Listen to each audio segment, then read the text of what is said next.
All right, good evening. All members of the planning board being present, call this meeting to order.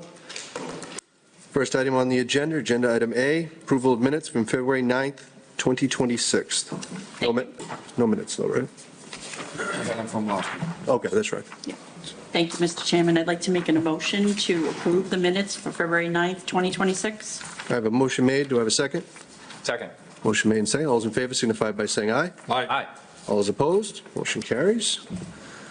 Moving on to agenda item B, committee reports, administrative actions. Do any of the members have any committee reports they wish to make at this time? We have an initiative coming out from NEMCOG about addressing homelessness issues in the Merrimack Valley region. They sent out some information that I'm digesting, and I'm going to put it on the agenda for, Next meeting. I think, the next meeting, yes, March 23rd. All right. So we're All set, Mr. Chairman. Yeah, all set. All right. Moving on to agenda item B2, town planners report. Ms. Lauder? Thank you, Mr. Chairman. First item, there are no new filings for the March 23rd meeting, so we'll just be hearing any continued hearings, including Mr. Champa's NIMCOG reporting. Next item, the Open Space and Recreation Plan Update Public Forum will be held on Tuesday, March 24th from 6 to 7:30 p.m. at the Rec Center on Livingston Street.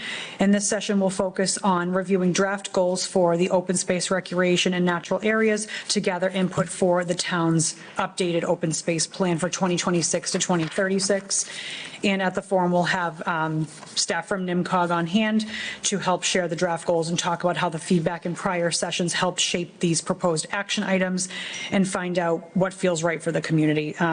This event is open to everyone in the public. Light refreshments will be served. Registration is encouraged but not required, and you can head to the town website for more information. And last item, with the annual town election scheduled for April 11th and annual town meeting scheduled for May 4th and 6th, this is a reminder to have residents return their census as soon as possible to ensure that their voter registration remains active. And if you have any questions on that, you can contact the town clerk's office at 978-640-4355 or email townclerk@tewksbury-ma.gov. Thank you. All right, thank you very much. Moving on to agenda item B3, 360 Pinnacle Street, approval not required plan. Do we have anybody here for 360 Pinnacle Street?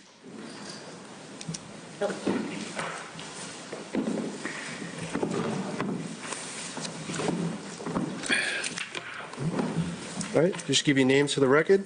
Gary Carter. Brenda Hassel. All right, you just want to let us know what you're doing? Right now, we're just combining the lots. All right, pretty straightforward. Mr. Champa? No questions, Mr. Chairman. Mr. Duffy? What's fine, Mr. Chairman, thank you. All right, Mr. Battaglia? Yeah, I see what you want to try to do, just combine the two lots together. For now, Make yes. one lot, right? Yeah. It's buildable? It is buildable. Okay. Yeah, we're putting an addition on the house at some point. Okay. So we're pulling two lots together. I got you. Okay, all set. No problem. Mr. Fuchsia? Okay, I have nothing. All right, the chair has no questions. What is the pleasure of the board on the approval of the A&R? I'll make a motion, Mr. Chairman, that we approve the A&R for, what's it, 360 Pinnacle Street, Yep. as proposed. All right, we have a motion to endorse the A&R. Do you have a second? Second. Motion made and second. All those in favor signify by saying aye. All right. All those opposed, motion carries. All set. Thanks. Good luck. Thank you. Touch. Thank you. Moving on to agenda item B4, 611, 623 Main Street, vehicle unload procedure discussion.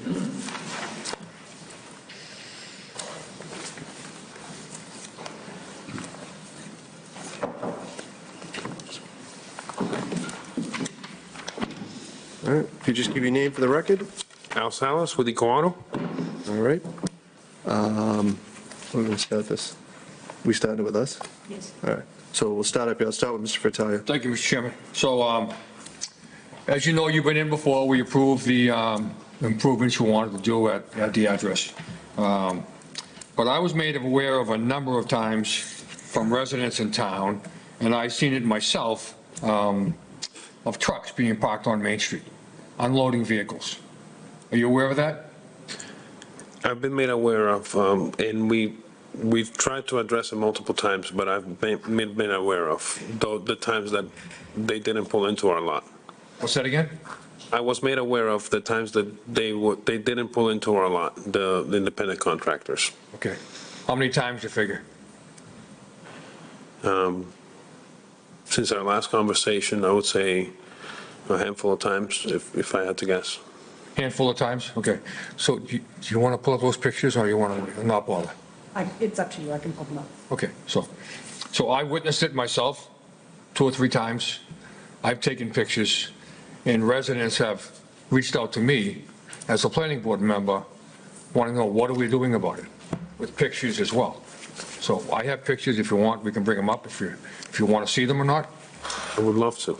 You love to see them? Yeah, I mean, Okay. I'm not saying that it didn't happen. I'm just saying that I want to make sure that I'm presenting to the board that I'm here with open arms trying to address this as well. Okay.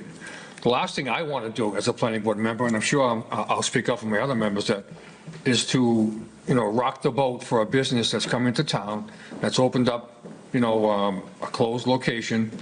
And what you want to do, I think it's a great spot, and what you're doing there, I think is great. The only problem is the fact that we brought it up a number of times on the board to you. I think one was parking on Rogers Street and unloading vehicles, which caused a safety hazard. And the other one was parking on Main Street a number of times. So the residents in this room use that area all the time, as well as everybody else. So the last thing I want to do is cause any issues for you, but for the safety of the residents that use Main Street all the time, it's just not a safe, spot to unload vehicles. I don't know why they can't pull into your yard, because that was the plan and that was part of the agreement we had, I think, on the board, that they have to pull in the yard because it's just not safe. So, did you get a delivery today? I've been in and out of the office today. I'm not aware of a delivery today. Okay. But I'm positive that it happened. I'm not looking for proof. I'm just simply saying we've definitely done our best efforts to address it. Okay. I think that was brought up before, though, and that's what you were trying to do, address it, because you did bring it up a number of times, and you said, yeah, you'll handle it, it'll be resolved, and you'll tell everybody that's delivering vehicles to your property that, you have to pull into the yard. But if it's not happening, it's, you as the business owner have to do something about it. It's just not safe for everybody else, myself and everybody in this room, and everybody else in town that uses Main Street on a regular basis. So I'll tell you one occasion, a gentleman called me on the phone and said, Vinny, said I was just on Main Street. A fire apparatus was coming down the Main Street, okay? I had to pull over, there was a truck unloading, and it just about got by, flying, so it's something you have to do, I believe, as the business owner or representative of the owner or whatever it is, but, so here's a picture here, can you see that? Yeah. All right, there's your truck, your business, all right, parked there. That was on, I think, February 9th of 2026. I mean, I wish That it isn't was. that far away. No. And I'm going to tell you, I was there today, driving down Main Street, and there was a truck parked on Main Street. And I pulled into your yard. I have them on my phone, a couple of pictures. Again, I'm like, we're bringing them in tonight. And obviously, either you're not getting the word to the people that are driving these trucks, for you, that they can't park on Main Street. It's just not a safe fact. I mean, look at, there's not a lot of room there, especially with the snow, and it's just can't happen. So, I mean, that's my take on it. I have a number of dates here, like 4/8, 7/15, 12/3, 2/9, and as well today. So, I think you need to take action on whoever's driving your trucks and making sure they get into the yard rather than being on Main Street. So And that's the part that I wish I had more control over without having a transportation company. These are independent contractors that we try to tell and know on our file and let them know time and time again. We've gone to the extent to buying the property next door to solve this problem, but until we have our full development plan completed, that's not the immediate answer that I can give you today. So we. Is there a problem pulling into the yard? Not to our understanding. We've even moved the vehicles outside of the front yard to give them enough clearance if there's any concerns. We've, again, noted it on our file. We've even open to having a satellite drop off, and again, obviously it's not enough. So I don't know what else to tell you at this moment, but I'm willing to try whatever it takes. We're not trying to cause any disruptions in the town. What we're simply trying to do is conduct business and bring more people to the town and through the town. So I do know that this causes an issue, and I don't have an excuse for you. You know, I just want an answer as far as what you're going to do as a business owner to alleviate something like that happening and somebody getting hurt. What I can tell you today to that end, to that effect, is redeveloping the site next door. We bought the house next door, we got all the permits, all the plans, and we're going through our financing process right now, and we've even had to wait like 4 or 5 months to get the utilities unplugged to be able to redevelop that site. We've done a lot to address that problem, but nothing that I can give you today that is fully resolved. Yeah, but this problem was happening before you even acquired that site, I believe. So, Yeah. to say that the site isn't, next door isn't up and running yet, you know, you've got to find an answer before we come in and have to shut you down for not doing that. You know, you've got to pull into the lot. You just can't park cars or vehicles unloaded. That takes a long time to get 4 or 5 cars off that truck. Agree? I would agree. You know, so I mean, for every time that happens, I mean, someone is put in jeopardy as far as just trying to drive down Main Street without having an incident. So, last thing I want to do, like I said, is cause a problem for you as a business. Believe me, it's the last thing I want to do. But this has to be addressed, one way or the other. So, but with that, I'll let my colleagues speak. But thank you very much. Mr. Fuchsia? I don't have anything. I agree with Vinnie. Mr. Duffy? Thank you, Mr. Chairman. So, Mr. Patalia, you know, in fairness to the applicant here, I'm pretty sure that they have not implemented the last decision that we made on the corner lot there on Rogers, you know, where we made those stipulations about trying to find a different method to offload vehicles, you know. I don't think that that's actually enforced yet, you know. So, correct me if I'm wrong on that. The condition you're referencing was incorporated into the special permit for 611 Main Street, the current existing house that they intend to demolish and incorporate into their dealer operations, correct? Right. So I think he needs a little breathing room on that, number one, you know.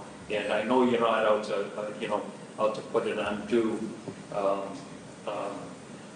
restriction or stress on a business, but I also took the liberty of checking with the police department to see if there were any complaints or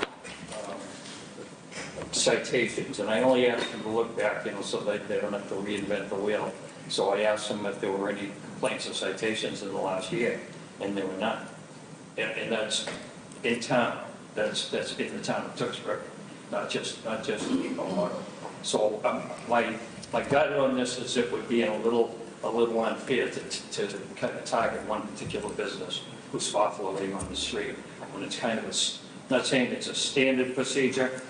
If I was him, I would want to get my new vehicles off of Main Street too. He probably is trying to work on some kind of a method to do that. But I don't know who's complaining, but I know that there hasn't been any accidents, there hasn't been any citations, and there hasn't been any complaints to the police department in the last year. Mr. Duffy, I believe if that vehicle is on Main Street, it's in violation. Period. I think. I don't think there's any vehicle that's allowed to offload vehicles on Main Street anywhere in the town. If I'm wrong, then I'd like to see that, but I don't believe there's anyone that's allowed to offload vehicles on Main Street and causing a situation that we had seen in those pictures. I mean, I'm the last one to want to see somebody get hurt. if something like this happens. And if we can avoid it as a planning board, then I think that's our duty, what the residents voted us in for, to look out for their best interests in something like this. So, but, that's my opinion, but, I'll let you guys speak, but. Do you have anything else, Mr. Duffy, or are you all set? I'm sorry, Mr. Chairman. Yeah, that's all I have on that. Thank you. Mr. Champa? Thank you, Mr. Chairman. So I guess walk me through some of this, right? Your staff, managers, salespeople, I assume they're all aware of this, right, as far as keeping an eye out for trucks that are loading and offloading. So driver comes in, they have cars for you, they're parked on Main Street, they walk in the front, do they walk in the front door, do they call somebody? Like, what do they do? Depends on the time of day, but they usually come in the front door and let us know that they have a drop-off if it's during business hours. If it's not during business hours, then they're obviously And doing. at that point, is your staff telling them, absolutely, we'll take the delivery, you got to bring it onto the lot? We have somebody running out there if we see somebody parked on the street as much as possible and literally beelining it to that truck to let them What's the know. driver's response, that they won't give you the cars unless they can unload them on 38 on Main Street? It depends on what type of rig that they have. Sometimes we have them come around and do a drop-off there's a vacant lot behind, there's the Jimbo's right across the street. Behind there's a vacant lot that we've kind of made an arrangement sometimes to do drop-offs if it's a big rig like that. But we would have the cars run over from our staff. And that's worked sometimes to get those big rigs, but sometimes they get to offloading, and once they have the car already half offloaded, they're reluctant to work with us at that point because they're independent. I mean, as far as the process goes, we get the cars at the auction a lot of times, or these are auction vehicles particularly, and the transportation companies basically place a bid on that transport, and they bring us the vehicle. Sometimes it's one, sometimes it's three, sometimes it's more, but it's we're at kind of the dispatch mercy of that. And we have on our notes to let the drivers know that we can't offload on Main Street. I mean, be happy to show the proof that that's how we have it set up. But sometimes out of our control, they just park on Main Street, and it's the quickest way that they can get the car off and move on to the next thing. But it's not an excuse. Like I said, we have to find a way, and we think that the big picture way to solve it is once we finish our redevelopment next door. But that's not an answer that I can resolve it today. I think the redevelopment, and certainly that is where, to Mr. Duffy's point, that is where we tied this together. But your driveway now is capable of accommodating these trucks. Yes. So if the breakdown is in the driver or the transportation company, how is the additional space next door going to help alleviate that? Well, we would have not only more space for them to just pull in and do that, but also signage would come with the new redevelopment. That's also planning on that we're including in the development, as well as making the entryways, both of them, bigger, in order to just signal that, let's get this resolved. So we think the driver's skill, they can't handle the size of the driveway, even though it's approved for that particular usage? I don't want to make any assumptions to that. I can't speak to that, but I know that most of the drivers, we get cars dropped off all the time. It's not every driver that's not pulling in. Okay, and do you have any repercussions after the fact if a driver doesn't follow the correct procedure to report them back to whoever they work for or whoever gave them the delivery chit? In what way do you mean? Well, you have a driver that came and did not perform the drop-off properly. Do you have recourse to go back to the auction house or someone else and tell them, that I don't want this driver bringing trucks to me or bringing vehicles to me because they're not obeying the proper drop-off procedures. I would say we do notify the dispatch company. That's who we would have recourse with. All right, that's all I have, Mr. Chairman. All right, so I'm confused in that at the beginning of the conversation, when we say, you know, can the trucks get on the site, you say yes. Then as we're having the conversation, sometimes trucks are too big that arrive. So that's a concern that those two things don't seem to match up, because you're saying that sometimes you're having trucks that you say don't fit on the site now, show up, which means there is no process of employees running out there or anything you write on a slip or anything else that's going to get that truck into your lot if it's too big. So which is it? Are the trucks able to get on the lot, or are trucks too big to get on your lot? Because they can't be both. You know what I'm saying? Like, so, you know, no amount of effort on your part is going to fit a truck on there if you've got trucks showing up that are too big. Is that accurate? I would say the only thing I could say to that is that we don't drive the trucks, and our lot is designed to fit not only those trucks, but in fact, we have to abide by the fire department. We have to fit a fire truck inside of our lot. Okay, so then the second statement where the truck might be too big isn't accurate then. All trucks would be able to fit on there that come with cars to your site. To Mrs. Champa's point, it could be driver skill. We don't know why they're not bringing the cars into the lot. Well, we can. So let me just back up once to Mr. Champa's thing too on the process. So when they show up and they're going to drop off the cars, you have to accept them when they're coming, right? When the cars get there, you have to accept the delivery? Yes, otherwise we get charged fees by the auction. Right, but what I'm saying is if there was something wrong with the delivery, you wouldn't accept it, correct? We would still have to accept it and then arbitrate it Okay. with the auction and return it. And your contract with them, it doesn't have language in there about the drop-offs and how they have to be handled? With the dispatch company, like I mentioned, yes, we have notes in the system and they have notes in our accounts for the So drop. then the recourse would be against them for their independent contractor that's not following the procedure, correct? Correct. It would be with the dispatch company, not with the auction that's selling us the car. So where I'm going with this is that if we have to keep doing this, eventually somehow you run the risk of us doing something that's going to harm you. To head that off, in my opinion, one of the things you might want to do is start escalating your recourse against the company that is not following your instructions. Because, you know, while I understand that logistics and getting your stuff in and all that's important, and I do, but when you look at the pictures, you have a huge vehicle taking up nearly the entire travel lane of the main road that runs through town. There's at least 4 car dealerships in Tewksbury, am I right? At least 4 that have sizable trucks show up to drop off cars. There's one in South Tewksbury, and there's 3 from the middle to the end of Main Street that have to do this.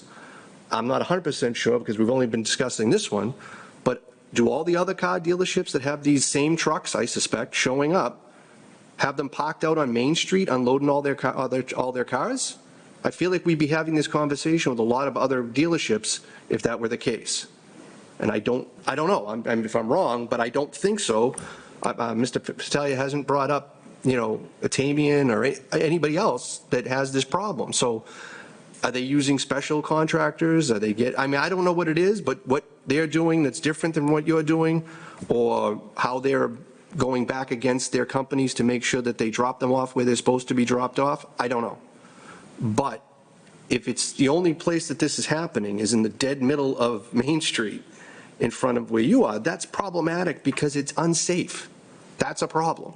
And if the site isn't set up for what it's being used for, that becomes our problem, because we need it to be able to operate the way you came in and asked for us to have it operate. And right now, when those are out there, that's not the case. So something has to come of this. There has to be a more determined effort to not have these, I mean, I'm not suggesting you have to do this, but someone just brought up that the police aren't coming down and citing anybody. At some point, you might have to start calling them to come down and cite your own truck driver for parking out on Main Street to solve your problem. It's not you, it's them. Okay, then it's their problem when they start racking up tickets because they're blocking 38. So they show up, they start unloading their cars, fine, make a phone call. You don't want to listen to me when I told you to pull on the site? Fine. I'm not getting in trouble for it again. I'll make the phone call. Seems ridiculous and doesn't seem like it's going to work out very well in the end, but I don't know what else to do if you're saying that they simply won't listen to you. They're parking in the middle of 38. That's a problem. That can't happen. It's just taking up too much space. Mr. Vitale pointed out wintertime, but I'm looking at the pictures. There's no further over that truck is going. No. That's as far as it's going. 38's already plowed at that point. It's not moving over anymore. So that's exactly how much space it's taking up. It's taking up 3/4 of the travel lane southbound, guaranteed.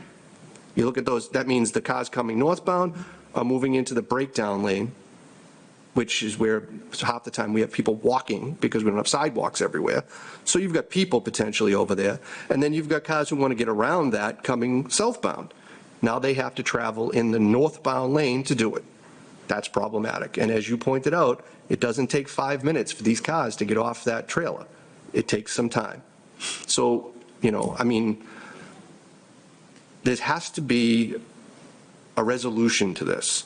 And it can't constantly be, it'll be resolved when something else happens. That may be the case, but then, when I hear things like, well, sometimes the trucks are bigger. I don't know, did we account for that in the new proposal for trucks that apparently are bigger than the trucks we thought we were dealing with? Because that can't be. I mean, if you're bringing on major fire apparatus to drive around on that site, that truck should be able to fit on there. It should be able to get on there, it should be able to get around on the site and get back out. They don't want to do it. They're being lazy. That's the problem. So we can talk about the size of the trucks and whatever. I've watched these people when they drive. They can move those things into places that make no sense. They're choosing to not do it. So they need to have a reason to stop bringing those trucks onto your site to drop off those cars because they cannot be out on Main Street. It just can't happen.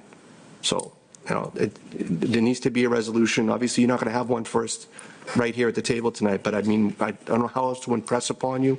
We can't keep asking you to come back and have it not get resolved, because at some point, someone on this board is going to ask for some kind of action to be taken, and then we're in a different set of circumstances, and nobody wants to get there. We want to have this work, but it has to work for everybody. And right now, some of the time, that's just not the case. So, all right, that's it for me. Another comment, Mr. Chairman. So one of the last times you were in, we had residents in here that brought up the issue of trucks being parked on Rogers Street. Right? Do you remember that? Okay. Residents came with pictures and so forth saying the trucks were parked on Rogers Street. Rogers Street's even a smaller street than Main Street. And you had cars parked there. You resolved that to the pleasure of I haven't heard from a resident on Rogers Street since we resolved the fact of not allowing cars being parked on Rogers Street. It was the same process happening on Rogers Street, and you resolved that, and that's great. But this has to be resolved somehow, some way, before somebody gets hurt. That's the last thing I want to see happening as a board member, is somebody getting hurt for something that we didn't enforce or didn't bring to your attention. So hence why we called you in here today. So, All right, anybody else with anything else? Just that this is the end of my patience as far as number of strikes before I ask for the board to take action. Okay, anybody else? So if someone's going to take the pinch, I'd rather see the business owner call the police on the driver or take enforcement or do whatever he has to do. And it's going to be the lesser of two evils to push the problem back on the people causing it, because you're going to take the hit one way or another. I think you'll take less of a hit if you push it onto the drivers than if we have to push it onto you. All right, everybody's all set? all set. All right, thank you for coming in. Appreciate it. Thank you. Moving on to agenda item C, 5 Star Avenue, Family Suite Special Permit. Do I have a motion to waive the public reading? So So moved. Motion made, do I have a second? Motion made and second. All those in favor signify by saying aye. Aye. All those opposed, motion carries. Do we have anybody here for 5 Star Avenue? 50. 50, I'm sorry, 50.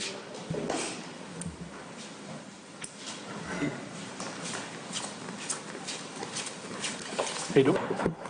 Once you get settled, if you give your name for the record, the floor is yours. My name is Jason Oliver. All right, so let us know what you're doing. I'm putting a family suite in my basement for my mother-in-law.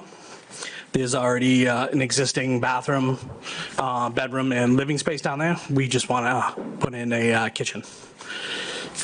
All right. All right, we'll start with Mr. Fuchsia. So you're basically just putting an in-law in your home already, Correct. just adding a little bit? Yes. No, I'm not changing the footprint of No. the house. Yep. Just adding like the kitchen and stuff like that? Correct. Okay. I'm good. Mr. Duffy. So is the garage existing? The garage is existing, yes. So basically, you're just kind of reconfiguring the basement to Yes, sir. Yeah, listen, it's well under the square footage limit. I assume the house is on sewer. Yes. What's there, usually comes at base already. It's yours now, Duff. So, it looks like a great idea, and I wish you good luck with it. Thank you. Mr. Champa? I'm all set, Mr. Chairman. Mr. Vitale? Thank you, Mr. Chairman. So you're putting a back door in, correct? Correct. Okay. So your mother-in-law wouldn't be going around the building to go in the back? No, we have a shared front entrance. Okay, so she'd be using the front entrance and Correct. going down to her space? Yep. That's just for egress? Yes. Okay, all right, yeah. So plans look good. Again, the building inspector will take over from once we approve this, and Yes. he'll be the eyes and ears of the town, Yep. making sure you're doing stuff in compliance and so forth. So, but good luck, and I love the idea. Thank you so much. All right. The chair is all set. Anyone in the audience with any questions, comments, or concerns on this? Only once, twice, bring it back to the board. What's the pleasure of the board? Make a motion to close the public hearing? I have a motion made. Do I have a second? Second. Motion made and second. All those in favor signify by saying aye. Aye. All those opposed, motion carries unanimous. As to the family suite special permit, I'd like to make a motion to approve the family suite special permit at 50 Star Ave. I have a motion made and second. All those in favor signify by saying aye. Aye. All those opposed, motion carries unanimous. Good luck. Thank you very much. Moving on to agenda item D, 1325 Main Street, site plan review, special permit. We have a motion to waive the public reading. So moved. Motion made. Do I have a second? Second. Motion made and seconded. All those in favor signify by saying aye. Aye. All those opposed, motion carries. Once everybody gets settled, I'll get your names for the record, and then the floor will be yours.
I think I can begin.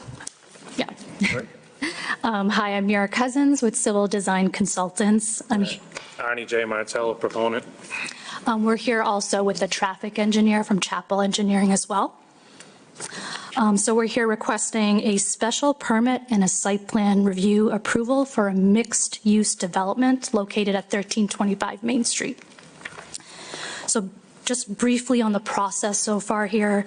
So Arnie had an informal meeting with Alex and the building commissioner, maybe like 6 months ago or so, just to have a high-level discussion of the project design. From there, last Tuesday, we had an IDR meeting with the department heads, productive meeting. And then last Friday afternoon, we received a peer review letter. So before getting into the proposal, I just wanted to touch briefly on the history of this project site. So some of you may remember that a project for this site came before you in 2018. That project was approved and included 14 townhouse units and 1 mixed-use building with 5 retail units and 7 apartment units. The previous building that was at the site was Discount Madness retail store and associated pavement area that was all demolished in 2020 in anticipation of that project. However, that project was never constructed, and that site has remained vacant since then. So with that context in mind, I'll walk through the existing conditions plan and the proposed project. So the total lot area is approximately 2.1 acres and is located within the mixed-use business district, and a portion of the site is located within the groundwater protection overlay district. In terms of surrounding properties, we have Main Street to the east, St. William's Church to the south. A private driveway for the church is located to the west, and residential properties are located to the north of the site.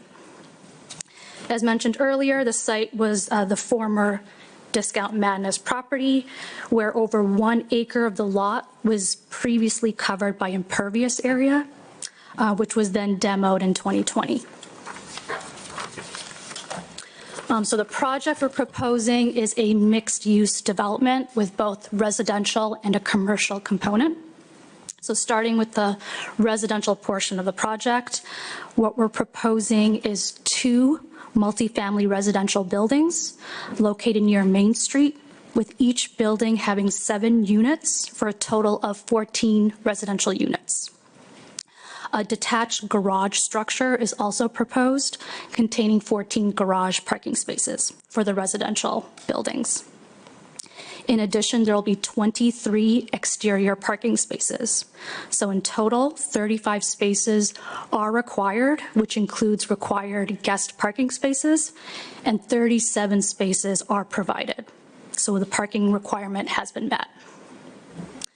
So moving further back on the site, we have a commercial office building.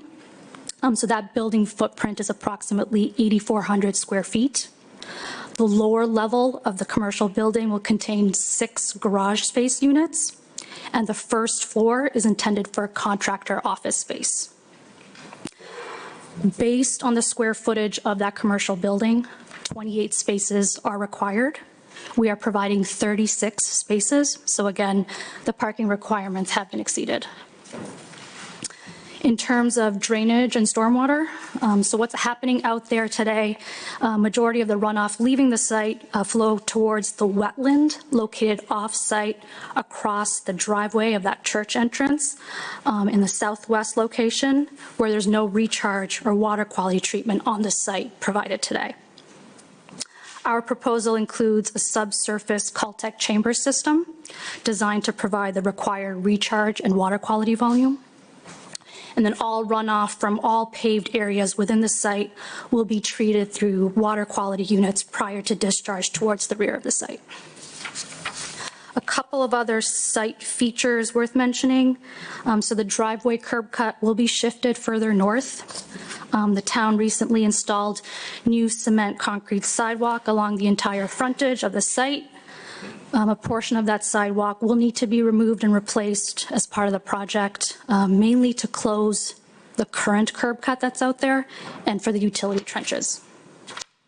Dumpster pads, bike rack pads, and mailbox kiosk pads are provided for both the residential building and the commercial building. So with that, I'm going to hand it off to Patrick Bradley from Chapel Engineering to just give a brief overview of the traffic analysis.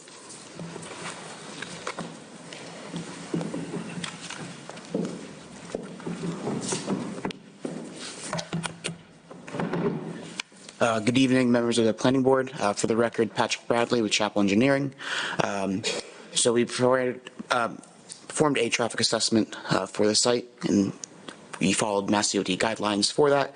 And that starts with gathering existing traffic conditions along Main Street. So we gathered 48 hours of continuous traffic data to get both volumes as well as speeds along the roadway. As previously said, the site's proposing 14 residential units as well as an 8,400 square foot office building. So in order to estimate traffic for the site, we use Institute Transportation Engineers 12th edition, which is the newest edition as of 2025, to estimate traffic for the site, using both land use codes 220, which is for multifamily housing on a low rise, since they're two-story buildings, as well as land use code 712, which is for small office buildings. Through that analysis, we're expected to generate a daily trip volume of 322 trips, and that's inbound and outbound. So it's really 161 total vehicles expected throughout the entire 24-hour day. Looking at the peak hours, both in the AM and the PM, we're looking at 32 trips for both of those, and that's both inbound and outbound. They're not exactly 50-50. It's 16 in and 16 out for the AM, and 15 in and 17 out for the PM. So pretty even, and that all amounts to approximately one additional vehicle every 2 minutes during those peak hours entering Main Street. We also looked at sight lines for the site using the speed data that we collected from the ATR counts, and we found that speeds along Main Street in that area, at least 85th percentiles, are slightly over the posted of 35, but the average speeds along that stretch are around that posted speed limit.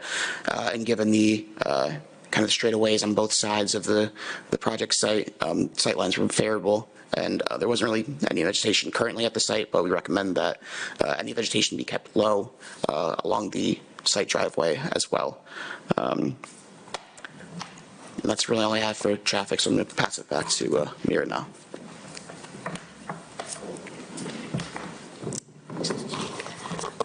So yeah, before we wrap it up here, I just want to mention we did file an NOI and a land disturbance permit application with conservation. We did receive TEC's review letter on Friday afternoon. We got a lot of work to do on our end to address all those comments. We understand that. There were a few that we need some additional clarification on. But overall, we don't see any major issues, but we'll have to review each comment in detail and we'll address them accordingly. And lastly, the architects, Gavin and Sullivan, prepared a cool video that we'd like to share with you, probably a fly-through view of what the site will look like. So we'll share that with you.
With that, happy to take any questions.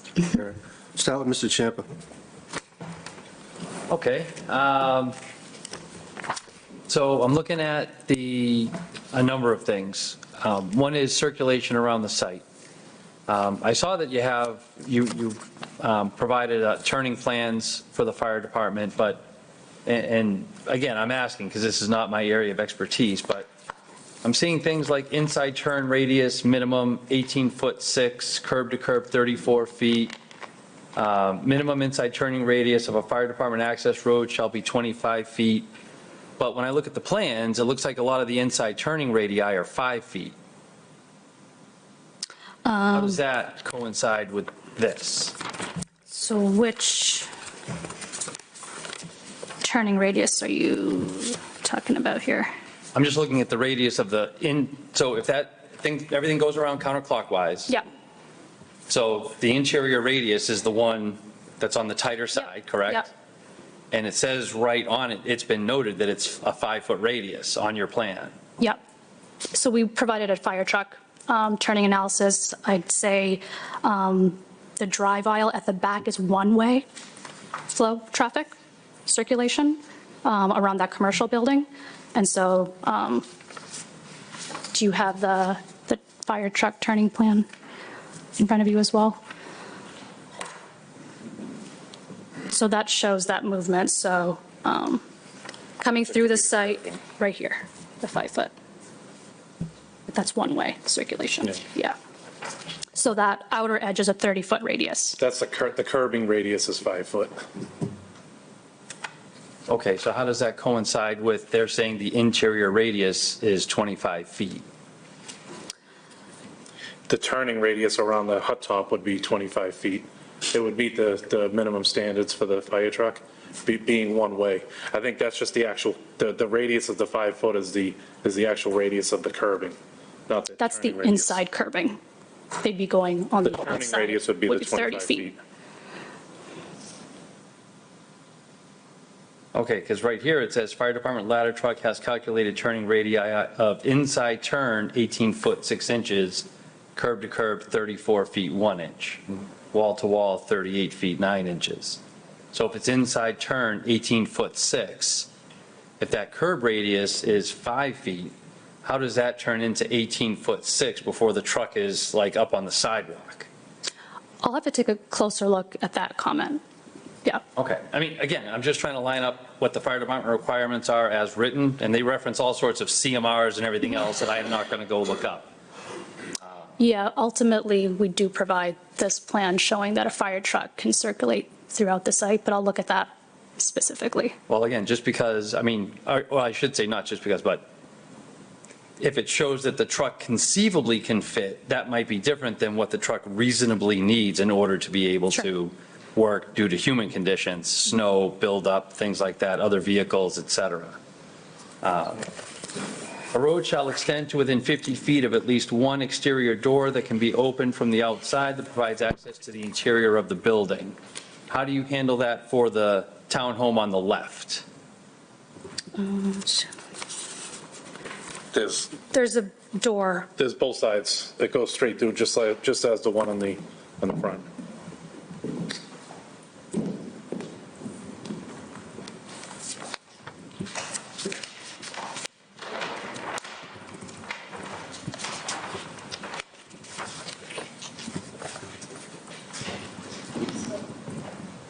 On the left elevation of the architectural plan?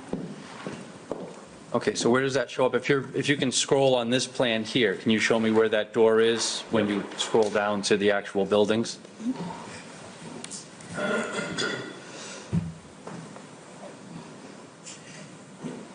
Which building is this? The The left building. 7-unit, the The 7, turning plan is fine, but it's okay. Go to the architectural if you want. the multifamily. So there is a door on the left side of the building.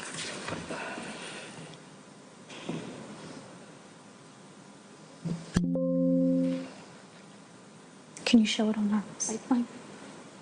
Yeah. That's fine right there. So you see Yeah. there's a common hall that goes right in the middle of the building. There are doors on either end of that common hall. Both buildings are mirrored. It's just a little smaller, it's tougher to see the walkway on the left side. If you look at the site plan, there will be a walkway going down. Okay. Coming out the side of the building on both sides. And how is that 50 feet from where they're going to park the truck? Would you, say again?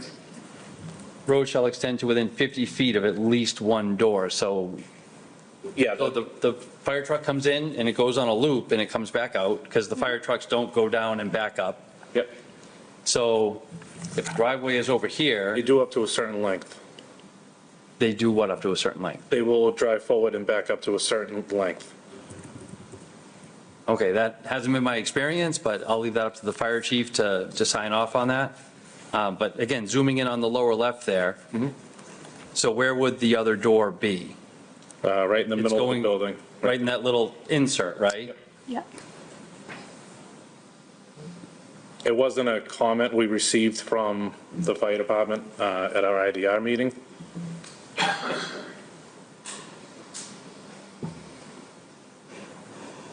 As these buildings will be sprinkled too. Okay, because generally speaking, I mean, again, just doing some math, if the width of the building is 55 feet, and that top half is roughly square inside of those bump outs, and then you're adding 8 feet to get to the street, that means that that door is minimum 63 feet from the road. So again, I'm not criticizing the project, I'm just saying, I think that you have a logistical issue that you might need to work out here. Okay. There was that. Let's see here. All right, so I'm on the site plans.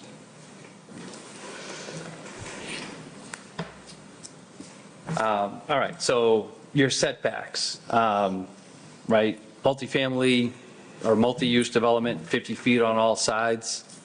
We're at 18'7" on the left side, 28'8" from the front on one building, 25'9" from the other building, 15'4" from the garage to the side, and then 38'2" from the office building and garage under to the side. So we're compliant with the garage to the back, and then everything on the right side where the driveways are. That's a lot of non-compliant setbacks. What's your thoughts going in Yeah. on that? So yeah, we saw that comment from, I believe, Alex's review letter as well as TEC's review letter. So we'd have to take a look at that. It's unclear right now, the zoning regulation, that is for a multifamily development, right? This is a mixed-use development, so we just need some clarity on that. But we're going to take a look at it as a team before we address that. Like a multifamily development was what was approved here before was the previous zoning, you were able to do townhouses. This is now mixed-use development, and it doesn't have the same setbacks. So I guess it's kind of, we're applying one thing to it, but, you guys are looking at it a different way.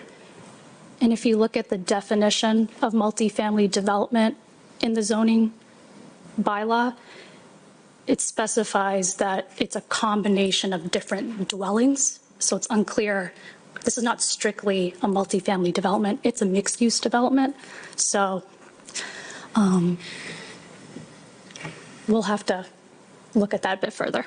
Okay, I guess I'll leave it to you to figure out how that's going to work and the logistics, whether you have to shrink the garage a little bit or shift the units, but just in all fairness, I'm uncomfortable granting waivers for setbacks of that magnitude and that quantity. So I just would like to get that Sure. up to you, that it's going to be on you, the designers, to make that work, or at least get a lot closer to compliance than what you have now. Sure. All right, and then just going forward, is it the intent that there will be a lot of pedestrian, walking through on this site, from sidewalk to sidewalk, building to building? I would assume for the residential piece of it, but from the residential to commercial, no. Is that fair to say? Right, yeah. Yeah. Okay. All right, then I'm not sure if anyone would say that we need some sort of pedestrian side crosswalks or anything, which would just be additional crosswalks on the ground to accommodate that. I noticed you did have two different dumpsters, one for the commercial building, one for the residences, so that's nice. So for now, and as you said, a lot of work to do with TEC's comments Yeah. and all of that. I guess on the bright side, I didn't see any issues with the traffic for this site.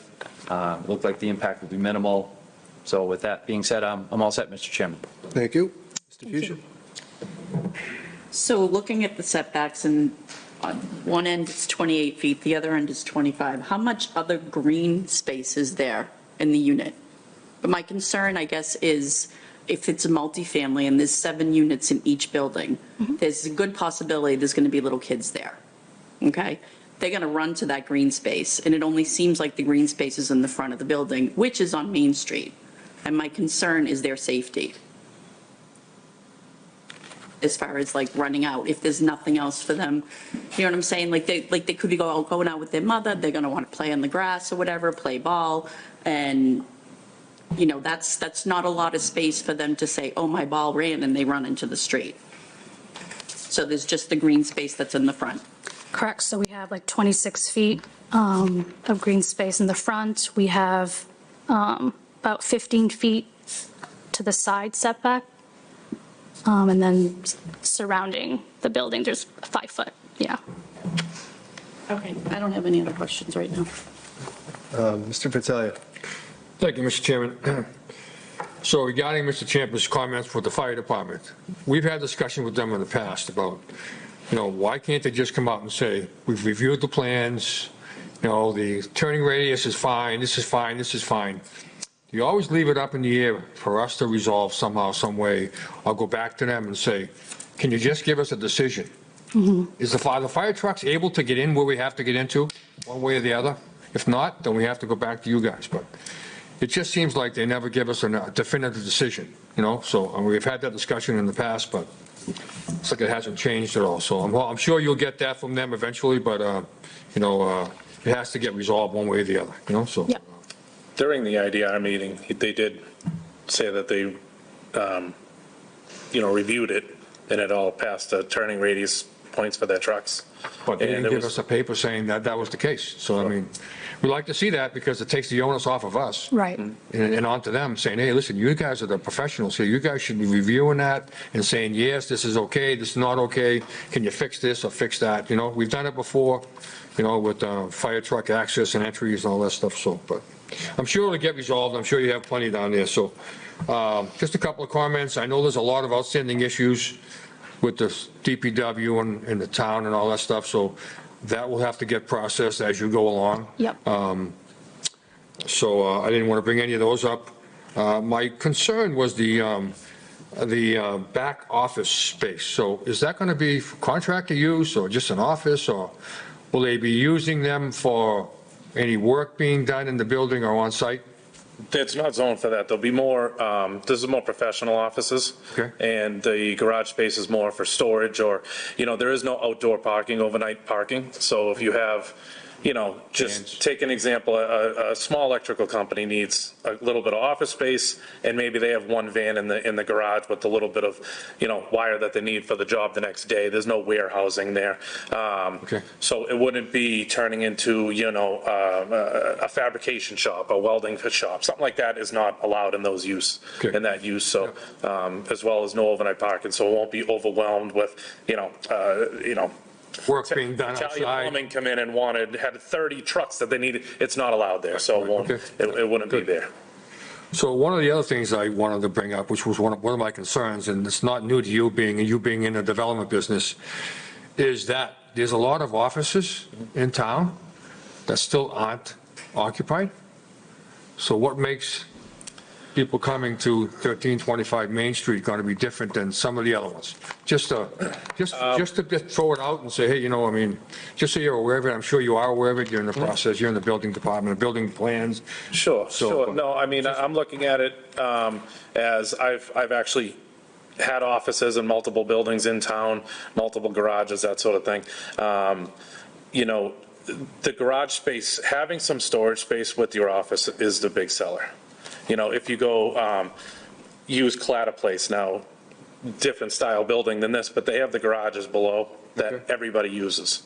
Now, I personally had an office there, you know, a while back now, no equipment or heavy equipment or anything like that, but the garage was a huge seller for me having my office there, just to have some storage space. A lot of offices don't have the storage space, you know, so that makes a huge difference. Yeah. I figured you had the answer, so that's why I wanted to bring it up. Yeah, that's what Because, I made it mean, appealing, this site, to do something like that.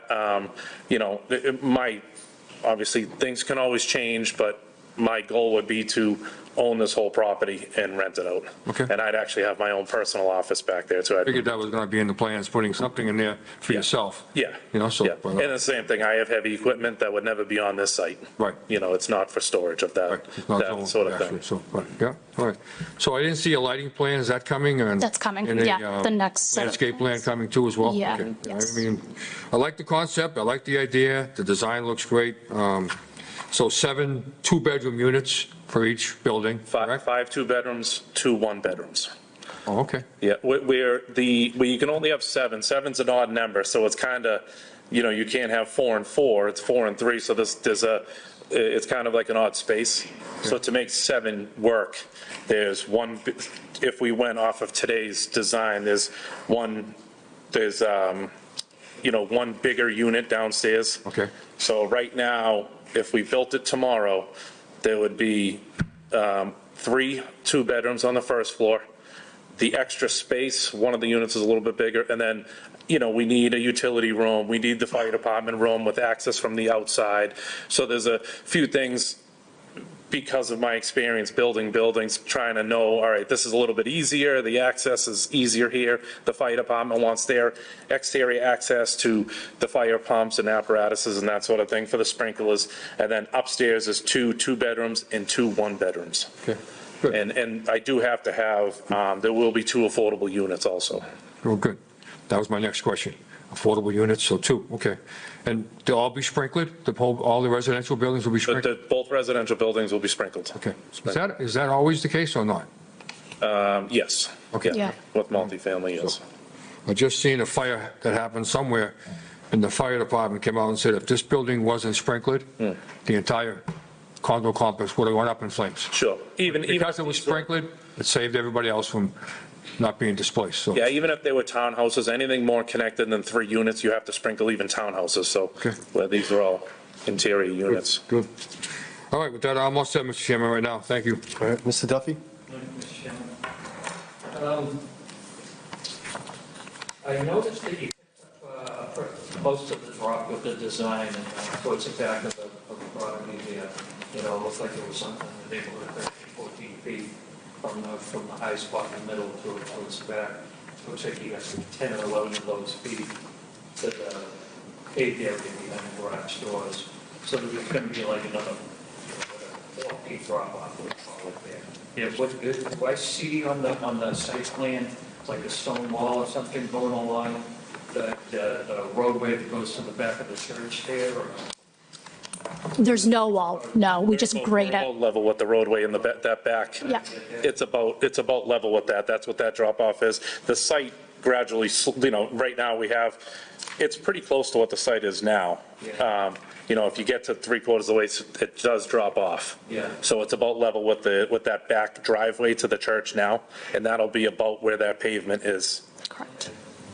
I'm sure you wouldn't want anything eroding away at the, Oh, yeah, Yeah. no, yeah. So another one of the comments was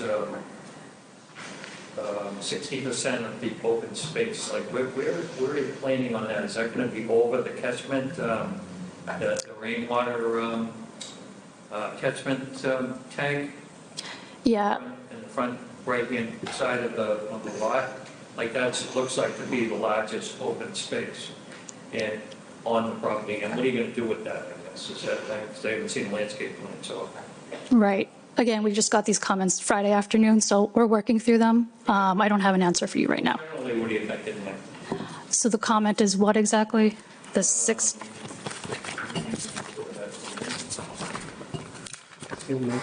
No. Oh, thank you.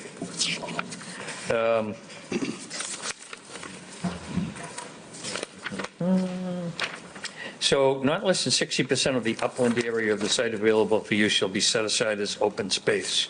Is comment number 15 in the peer review.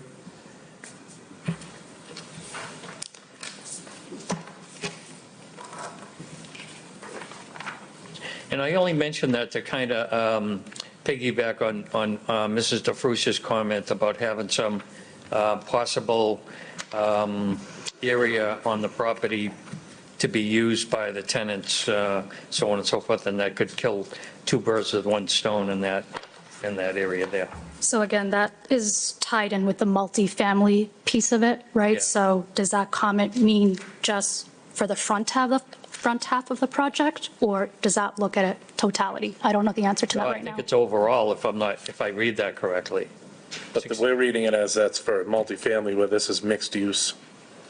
That's like, goes back to the comment of we need to look into the fact that like the setback, where we're reading it as multi-use and multifamily are two different things. Like a multifamily open, concept, a multifamily, open space development. That's not what we're doing here. I see. So we, So we're still going to be looking for some clarification on that? Right. Correct, Right. yes. That's where you have to get through, where we just received the comments on Friday afternoon. Sure. We have. No, work to Yeah, do, so. all the- completely understand. all the comments related to the multifamily development, we just need to take a look at that. And did you get a chance to look at the potential for a 20-foot landscape buffer? What's your thoughts on that? That's another one of the comments in here I remember seeing, so we're working through those. So that one specifically, it says it's a 20-foot landscape buffer if it abuts single-family residential abutters, but the zoning says abuts a residential district, not abutters. I see. So those residential properties are actually in the mixed-use business district. They're not in a residential district. Got So it. I don't believe that applies, but again, we'd like to take a closer look at it. Okay. You know what, Mr. Chairman, that's all I have for now. Thank you. Okay. Thank you, guys. Yeah, Thank you. most of this is stuff that we could beat it now, but a lot of it will matter if you can't address things that have come up. So I don't want to go over the entire list of every comment because we can end up with 80% of them dealt with by the next meeting. And we wasted time talking about them. I mean, we've hit several things so far. Yep. Some of them you've already pointed out need clarification on. So until you get that clarification, it doesn't make sense for us to push in any one direction on a lot of these until you get that decision. So I'm going to hold on any additional comments on that until at least our next meeting to see if we have a little more clarification on some of these things. Yep. So with that, I'll open up to the audience. Anyone in the audience with any questions, comments, or concerns, come up to the podium, state your name and your address, and the floor will be yours.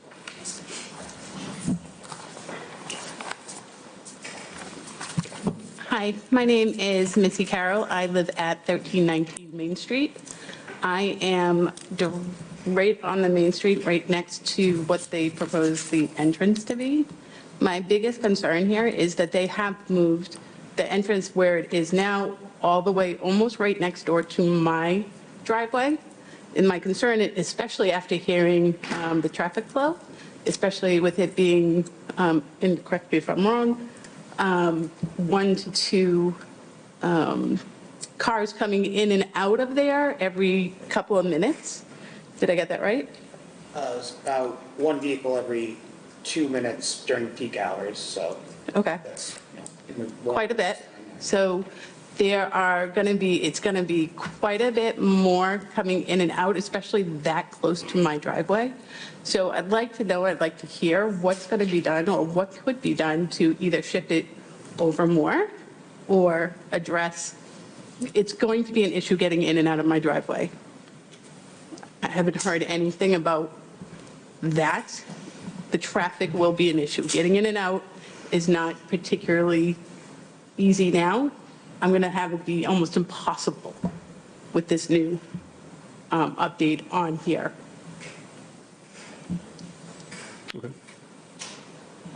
So I'm not sure we're going to get an answer to driveway access, like right now, if that's what you're asking. I'm asking, I guess, for, was this even thought, or can this be looked at? What can be done? Yeah, I know I can't get an exact answer, but I'm looking at this, and it looks even closer than the We'll ask last the time. petitioner to take a look at it and get back to us on what the logistics of it could be or would be. Also, Mass Highway has a say in this in terms of, because this is going to be a new cut that they're going to have to ask for state approval because it's state road, not us. So that's also a factor. If Mass Highway has an issue with it, then that's a separate issue from us as well. Okay. All Mr. Chairman, I forget where I saw the comment, but there was something about they don't want us to create a curb cut across from where there's another street, so we're not creating essentially a four-way. And that current driveway is across from Patrick Road. So that may also play into this and affect where the curb cut goes and where the driveway goes. Okay. Thank you. Anyone else with any questions, comments, or concerns?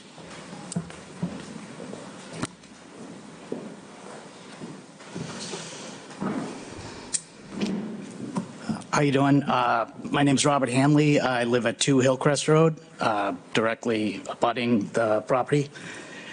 So back in 2017, when there was another plan to develop this lot, we brought up the concerns of privacy, because before it was just, a business that was in operation during the day. So now with, people living there, my concern was with privacy. So the idea was presented to put a berm in right along the side of the property where it abuts 2 Hillcrest.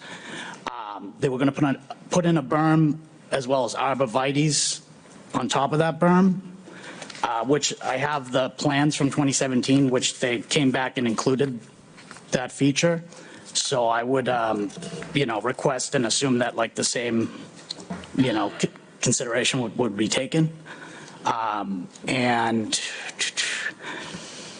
I think that's pretty much my main concern is the privacy. So hopefully when the landscape plan comes out, those concerns will be addressed and it'll be similar to the last. Yeah, we're working on the landscape plan now, but I'm very big on landscaping and trees. I've done some developments in town that, I want to make sure that you have your privacy as a neighbor, and then also the new residents have privacy as neighbors also. Especially in the back there, where that's a little more on the commercial side, it will be better for the weekends, I feel, too. There won't be people in and out as much, and there won't be a residence right up against yours. So there definitely will be vegetation.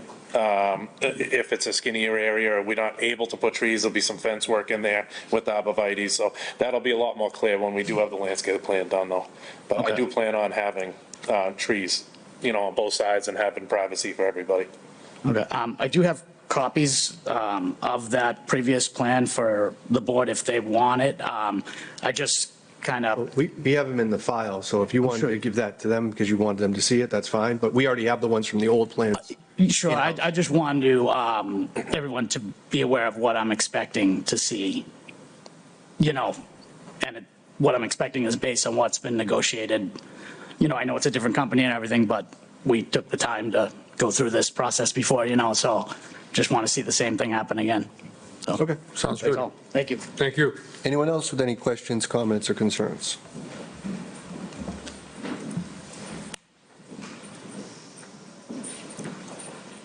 Hello, my name is Debbie Silva. I'm at 4 Hillcrest Road.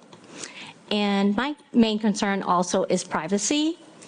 And I really didn't see much on the plans about that. That's why I wanted to come up here and hopefully get some more feedback on that. And if the fence is going to stay there, because I did see on the plan that they were going to remove the fence. So that's another concern I had. Like the prior person said, we always had that vacant after 9 to 5, before. Well, it wasn't vacant, it was preferred, and now it's vacant. So that was my main concern about, privacy, because right now, we don't see anything. And now with this new plan, I was just hoping, is that fence going to stay there? Because I did see that you were going to remove the fence. So that, to me, that privacy is gone. So that's my main concern. Yeah, I guess, it'll be a lot more clear when I do have the landscape plan done, and I'll be happy to go over that even on site with all you guys' names. Okay, because I was looking at the plan closely, and I noticed like from the street to the second residential, and then when my property comes, it kind of like stops, and then it continues to the next. So I was kind of confused, so that's why I was Some of the, so there's, I think the fence being removed, there's the wooden fence. There's an old metal fence on that side, on my side. So I think that's more what that means. So as far as fencing and trees and privacy, I would plan on being more than what you have now. Okay, because I just saw the chain link fence, and that's that's not. Right. To me, that's not privacy. Right, no, Right? 100%, yeah. Right, okay, and that's what it said. That's why I wanted to bring that up. Thank you. Once we have the landscape plan done, I think, you'll see that it'll be a lot more privacy than you have now. Okay, Thank you. thank you. Thank you. Anyone else with any questions, comments, or concerns? Only once, twice? All right, bring it back to the board. I had one more thing, Mr. Chairman, very quick. You're going to be working on the landscaping. You have water and electric access running across the front under the driveway and going down that side. So when we bless your landscape plan and we bless the trees and we bless the berm and we bless the arborvitaes and we bless the fence, we don't want to see you coming back later saying, yeah, I couldn't actually put any of that in because my electric and water were in the way. So please coordinate your underground utilities so that they don't become short-term or long-term issues with your landscaping. Yep. Yeah, we'll show the vegetation on the utility plans, so, yeah. All right. So you want to continue this to the next meeting, or do you want more than that? We'll do next meeting, and then if we need to continue it, I'll reach out to Alex. All right, so I have a motion to continue this till 7:05 on the 23rd. So moved. Motion made. Do I have a second? Second. Motion made and seconded. All those in favor signify by saying aye. Aye. All those opposed, motion carries. All right, we'll see you at the next meeting. Excuse me, Mr. Chairman, before the applicants depart, if you do have discrepancies you're looking to reconcile between the multifamily development use, and what applies as far as landscaping and the setbacks, I recommend putting that in writing and have an analysis to support. And we can work with the building commissioner to get a determination as the zoning enforcement officer about which one applies. Perfect. Thank you. Thank you. Appreciate your time. Thank you. Thank you. Brings us to agenda item E, 1541 Astle Street. This is continued from our 223 meeting.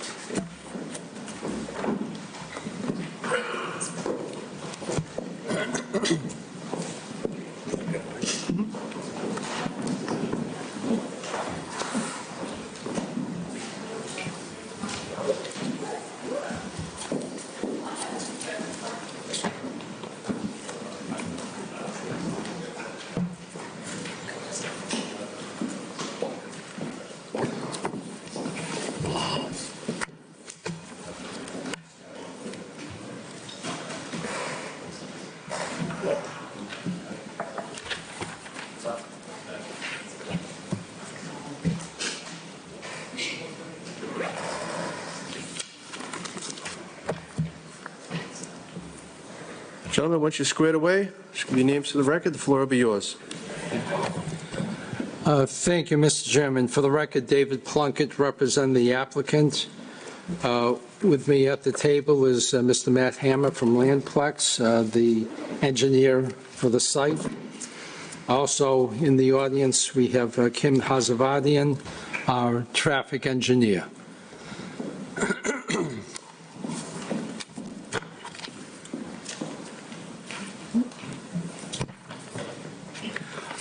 Mr. Chairman, since the last time we met, there's been significant dialogue between Mr. Hazavadian and Mr. Dirk, the town's engineer.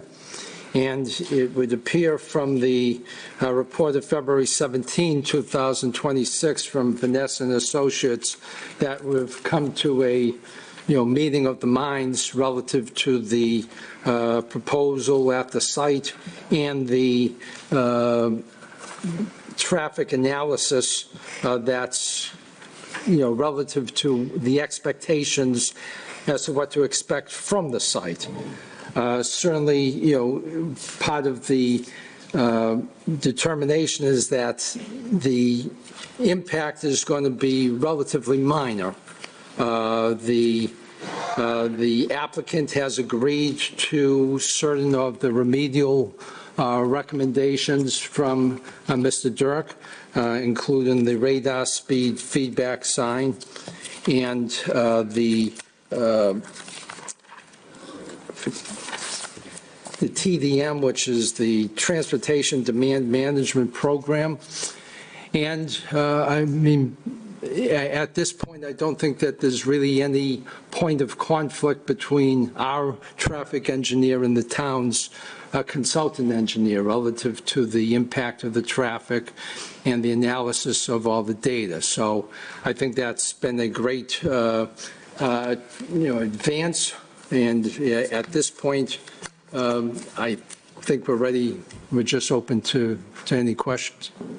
All right, so when we have our engineer just come up, just confirm.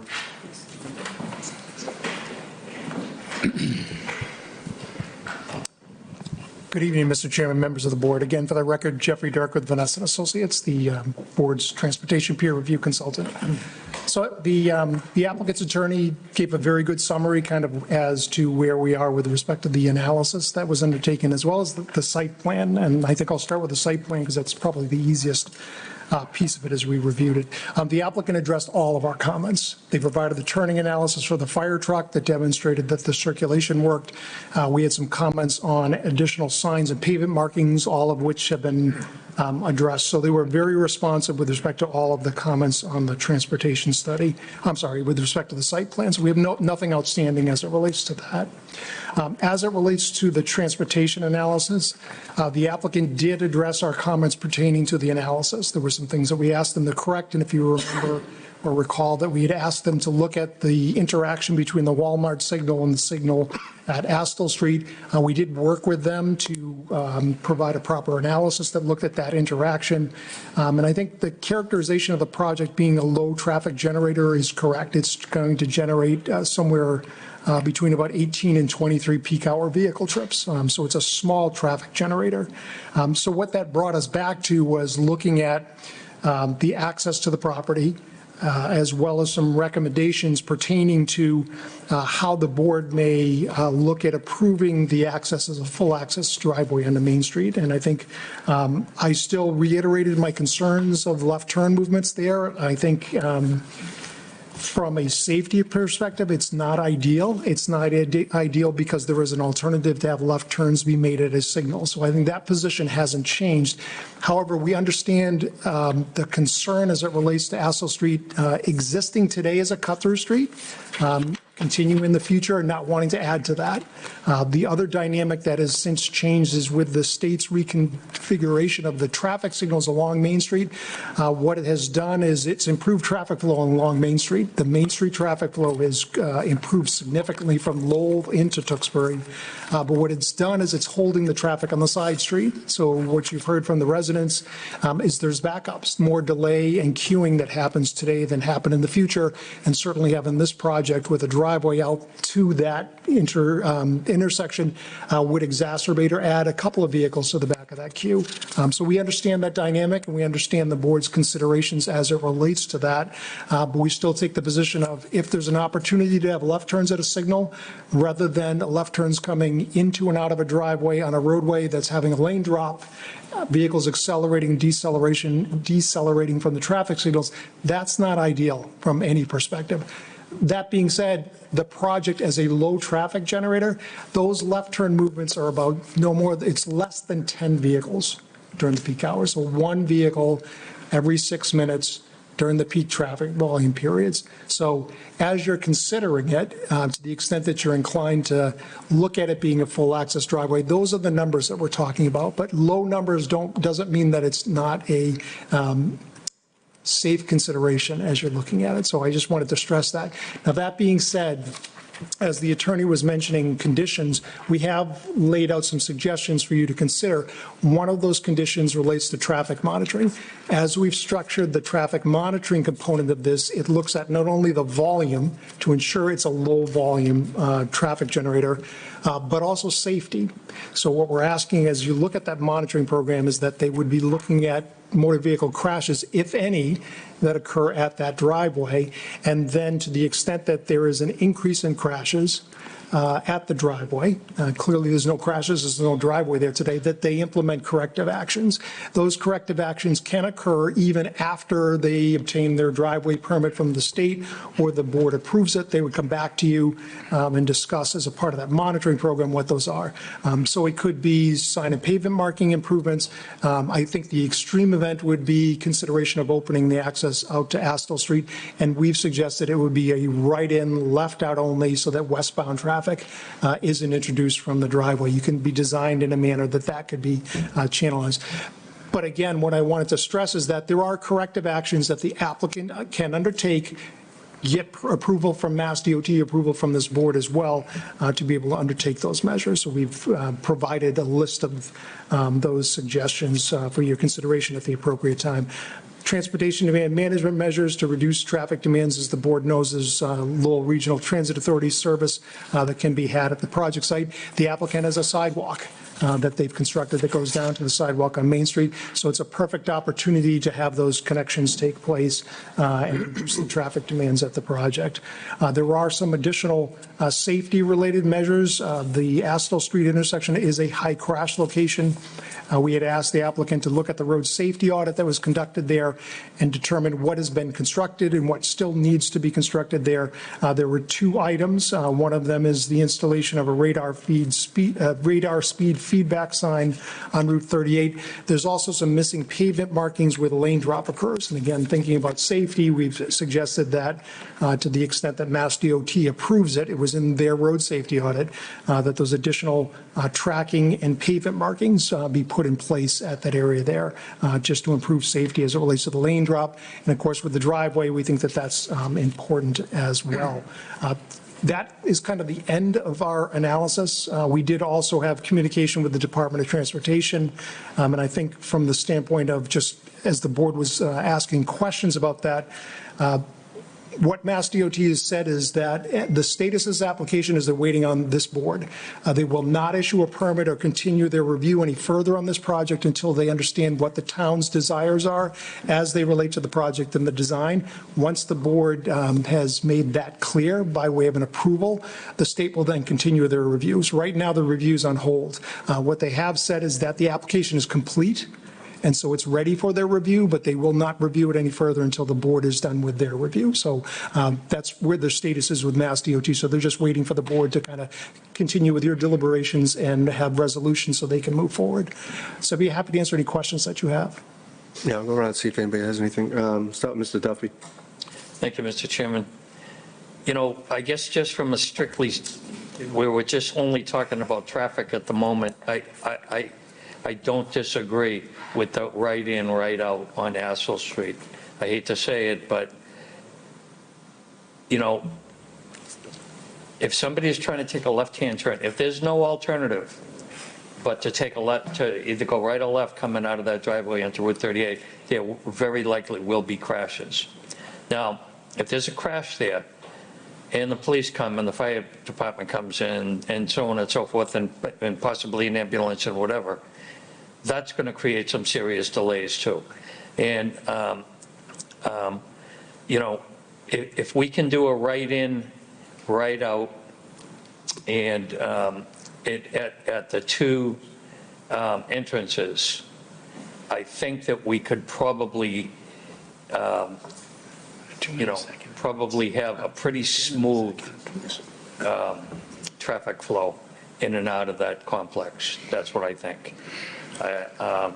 And I think that if the only access to that project is on Main Street, then it's a recipe for disaster. That's what I think. As far as the feedback signage and all of that, I blow by them every day myself. You know what I mean? Maybe it might get somebody to back off the gas a little bit there. I don't know. I think it'd be good to get the right merge, you know, street painting, street signage and so on and so forth in there. That could definitely help things. But as far as strictly traffic now on this project, that's my opinion on that, Mr. Chairman. Okay. Mr. Fuchsia? The right in and right out, I'm confused with that. The right out So on Main Street, it would be Main Street. right out Yep. and right in only. He was suggesting then having, I think it would be right in, left out, actually, if you're talking about Astor Street. It wouldn't be right. Correct, correct. Okay, that's where I was confused.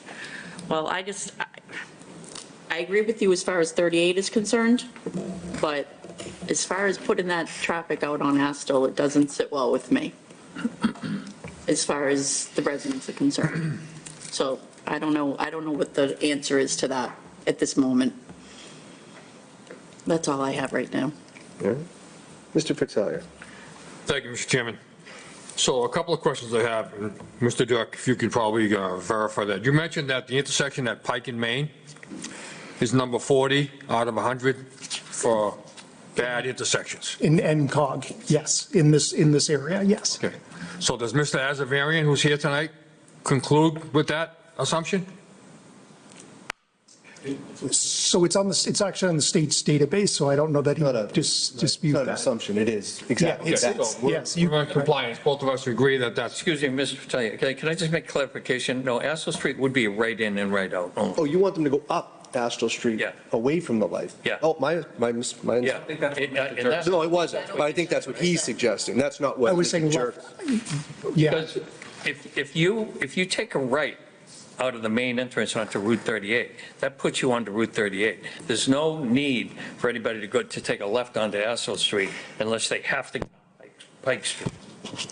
Well, so what you would suggest then, I presume, would be you'd come out, go right, go up to the left, take a left to go by Pinatas to get, if you wanted to go north, because you can't go north any other way. If you want to take a right out of call it the Main Street. Right, but in your driveway. version, if you're taking a right out of Astor Street, you have to go up Astor, you're never getting back to 38. I don't care where you go once you take the right out of there. Right, what I'm asking is though, do you have, what your thought process for how someone goes north on 38 would be to come out, go right, come up to the light and take a left at Pinatas? Oh, the whole yeah, Main no, Street, no, you may be right. And loop You're around right. and come up You're by right, the my Waffle mistake. House, right? Yeah, it would have to be a left there. A left to get, in order to go north on Main Street. Okay. It's a Lowell, yeah. It would have to be a left turn. But that's what you were suggesting would be how you'd have to do that if you got rid of the left. correct. And so if it was a right turn to come on Astor Street, if you could turn right to come in, but you could go left coming out, you could angle the driveway in such a way that you couldn't turn right to head. Okay. So that's what okay. I was looking, fire department could still come in and out of that driveway. You would be swept in a direction to do that, but you would also, it would be angled in a position where you couldn't go right. It would be so difficult to do that. So that, from the standpoint of what the residents are seeing, it's not sending traffic westbound. It forces the traffic to head toward the traffic signal. So yes, they might have to wait, and yes, they'd be added to the back of that queue, but it's a small number of vehicles.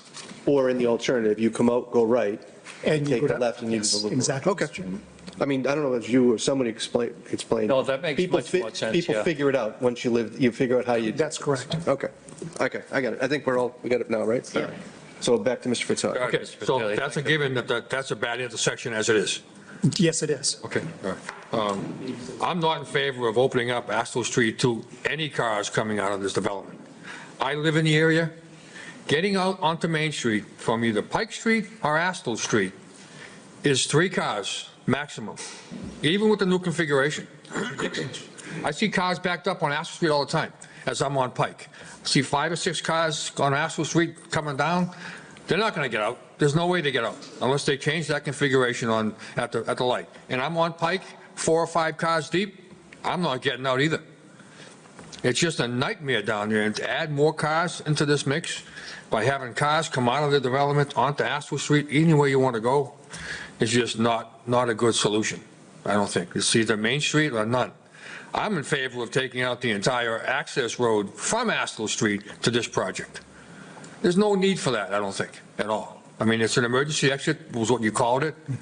I've never seen a car have, in an emergency situation, access to school that we just built down on Pleasant Street. We did a big access road to get out in case of an emergency. I've never seen it used. It maybe has been used in an emergency, but I don't think that emergency exit on Astor is going to be used at all. I think it's going to be a waste of time for everybody. So, I mean, I know it's supposed to be for, with a signal from a police car or for a fire engine to get out, but hopefully that never happens. So I just don't need that I don't think there's a need to even access Astle Street from this project. You either find a way to get out onto Main Street one way, right out and right in only, or not. So, my opinion. So, I had a couple other questions here. So, just the length of this project. So, the residents on Astle Street here have been enduring this project, all right, since 2019. All right, one way or the other. It's now 2026. Been 7 years. Let's stick just with the traffic. No, we'll do the rest of it after, Okay, but if all it's right. anything with the traffic. All right, so with that, like I said, I'm not in favor of the traffic going out onto Astle Street. I think it's a nightmare trying to get in and out of this project from Main Street. So, my opinion. Thank you. Thank you. Mr. Champa. Thank you, Mr. Chairman. As far as road markings, things of that nature, would that be within the purview of Mass DOT, or would that be done by the applicant? So it will be done by the applicant, Mass DOT. All of these improvements we're talking about, Mass DOT has completed their work. So anything that we're talking about would be things that would, the developer essentially would be doing subject to Mass DOT's review and approval. Okay. So I'm going to revisit one of my comments from the previous session where we had you here, Mr. Dirk. Is there a scenario where turning a 6-way highly congested intersection into a 7-way highly congested intersection is somehow an improvement? Absolutely not. Okay. So that hasn't changed. As these two lanes are merging, okay, and having come back and forth through there from my Home Depot trips many times, there's a lot of jockeying and jostling to see who's in front. And there's always somebody that thinks they're going to win, some kind of award if they can get in front of one more car. So here I am trying to take a left out of this development to go to Home Depot, to go north. One car stops for me. Beautiful. Some nice person, that's resident of the town of Tewksbury, obviously, is letting me go left. So I pull out to go and start looking to the right to see who's coming. And Mr. I'm going to win the day by beating one more car, T-bones me. I see that happening all the time in this scenario. And it might only be happening to 1 or 2 cars or a very low volume of cars, but every single car that tries to take a left out of this driveway to go north is going to be putting themselves at serious risk. And I've seen similar situations with other roads that have traffic in 2 lanes of traffic in 2 directions. The Fells Way in Medford and Arlington would be one good example, or Melrose and Medford would be one good example of that, where you think you're coming out, you think you're doing fine, because one car stopped to let you go, so you pull out so you can see who's coming from the other way, and someone else didn't have any idea that, you were coming out, or, thought the person stopping was crazy, because who does that in Massachusetts, stops to let somebody out? Any access, I really have to echo Mr. Pertalia's comments here. Any access to Astle Street, I feel is a waste of pavement and a waste of a gate and all of that. There should be no access out onto Astle Street. Only 3 cars can get through there, which means if you add 1 car to that interchange, you've increased traffic for those people by 33%. So while it's 1 car, it's a 33% increase in traffic delays for the people. And that's assuming there's only a couple of people stacked up there. If this is backed up as far as I've seen it, it's 1 car, and then before these people even get to the driveway, there's another car looking to get out. Without a doubt, access onto Astle Street from this development it's a non-starter in my opinion. So that's everything I have on traffic. Okay. All right. So, just for the access thing, the only thing I'd say is I have no problem with the access thing for safety. So I'm not doing away with the access, because I think that the fire department would, or police department for that matter, would prefer to be able to get into this site in any way possible if they need to get to the buildings on that side and not have to get through traffic on the other side. So I have no problem with that part. Use for putting people out there, regular cars, I can't imagine how that's going to work. So, I understand Mr. Duffy's point. The problem is, I guess what I'm misstating what I mean is that I understand why it would work, meaning from a sensible because we don't want all those cars trying to come out in Main Street or the left. But the problem is, it also doesn't make sense. So we have like a push and a pull here of logistically what might make sense from a design standpoint versus what it does in reality if you do it. If you don't do it, everything comes out on Main Street. We run the risk of, what Mr. Ciampa just described, which in no way to me seems far-fetched. I think it's a fact that that is going to happen. All right, I don't know how many times it's going to happen. I'm not sure how to fix that problem. I don't know that it's fixable. I think it is going to happen, whether it's, a few cars coming in and out or a lot of cars coming in and out. I don't think that's the issue. It's not a volume issue. It's a fact of what happens on that street with those two lanes, with the way people drive. That's a problem. The fix for that would be to go out onto Astor Street. But the problem is that is its own problem.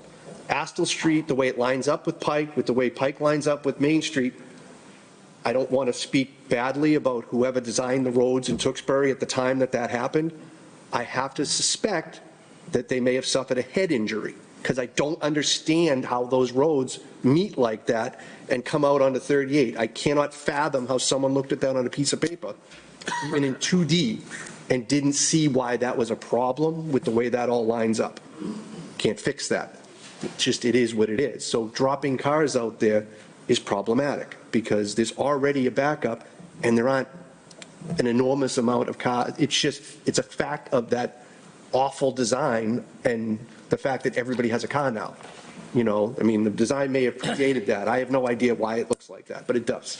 So it's like every time you try to find a fix to a fact, they're running into each other. And that's sort of where I am here, which is if I want to see something that might address the problem, I'm exacerbating a different problem. And that is where I can't find, because you guys have come to a meeting of the minds. I get it, because there is a way to get to an end point of what can we do here. Yeah, that makes sense. Then it becomes our job, though, to figure out if what we can get to still works in reality for everybody and can make this work. And that's where I'm struggling, because I don't know how much signage or future possible changes, because, like you just described, one of the possible fixes, if we find out that all the things we think are going to happen, is to go back to looking at Astor Street, which we're saying right now we don't want to do. But then if this project exists in reality, and we find that it's a problem that we anticipated might be a problem, one of the only fixes for that is to do something we didn't want to do at the beginning. And then we're forced into a position later on, because the project exists, people live there, and now we have a problem. And now we're stuck with the worst solution to that problem, because if we wanted to use that solution, we'd have used it now. So you 100% described the scenario. So I think there are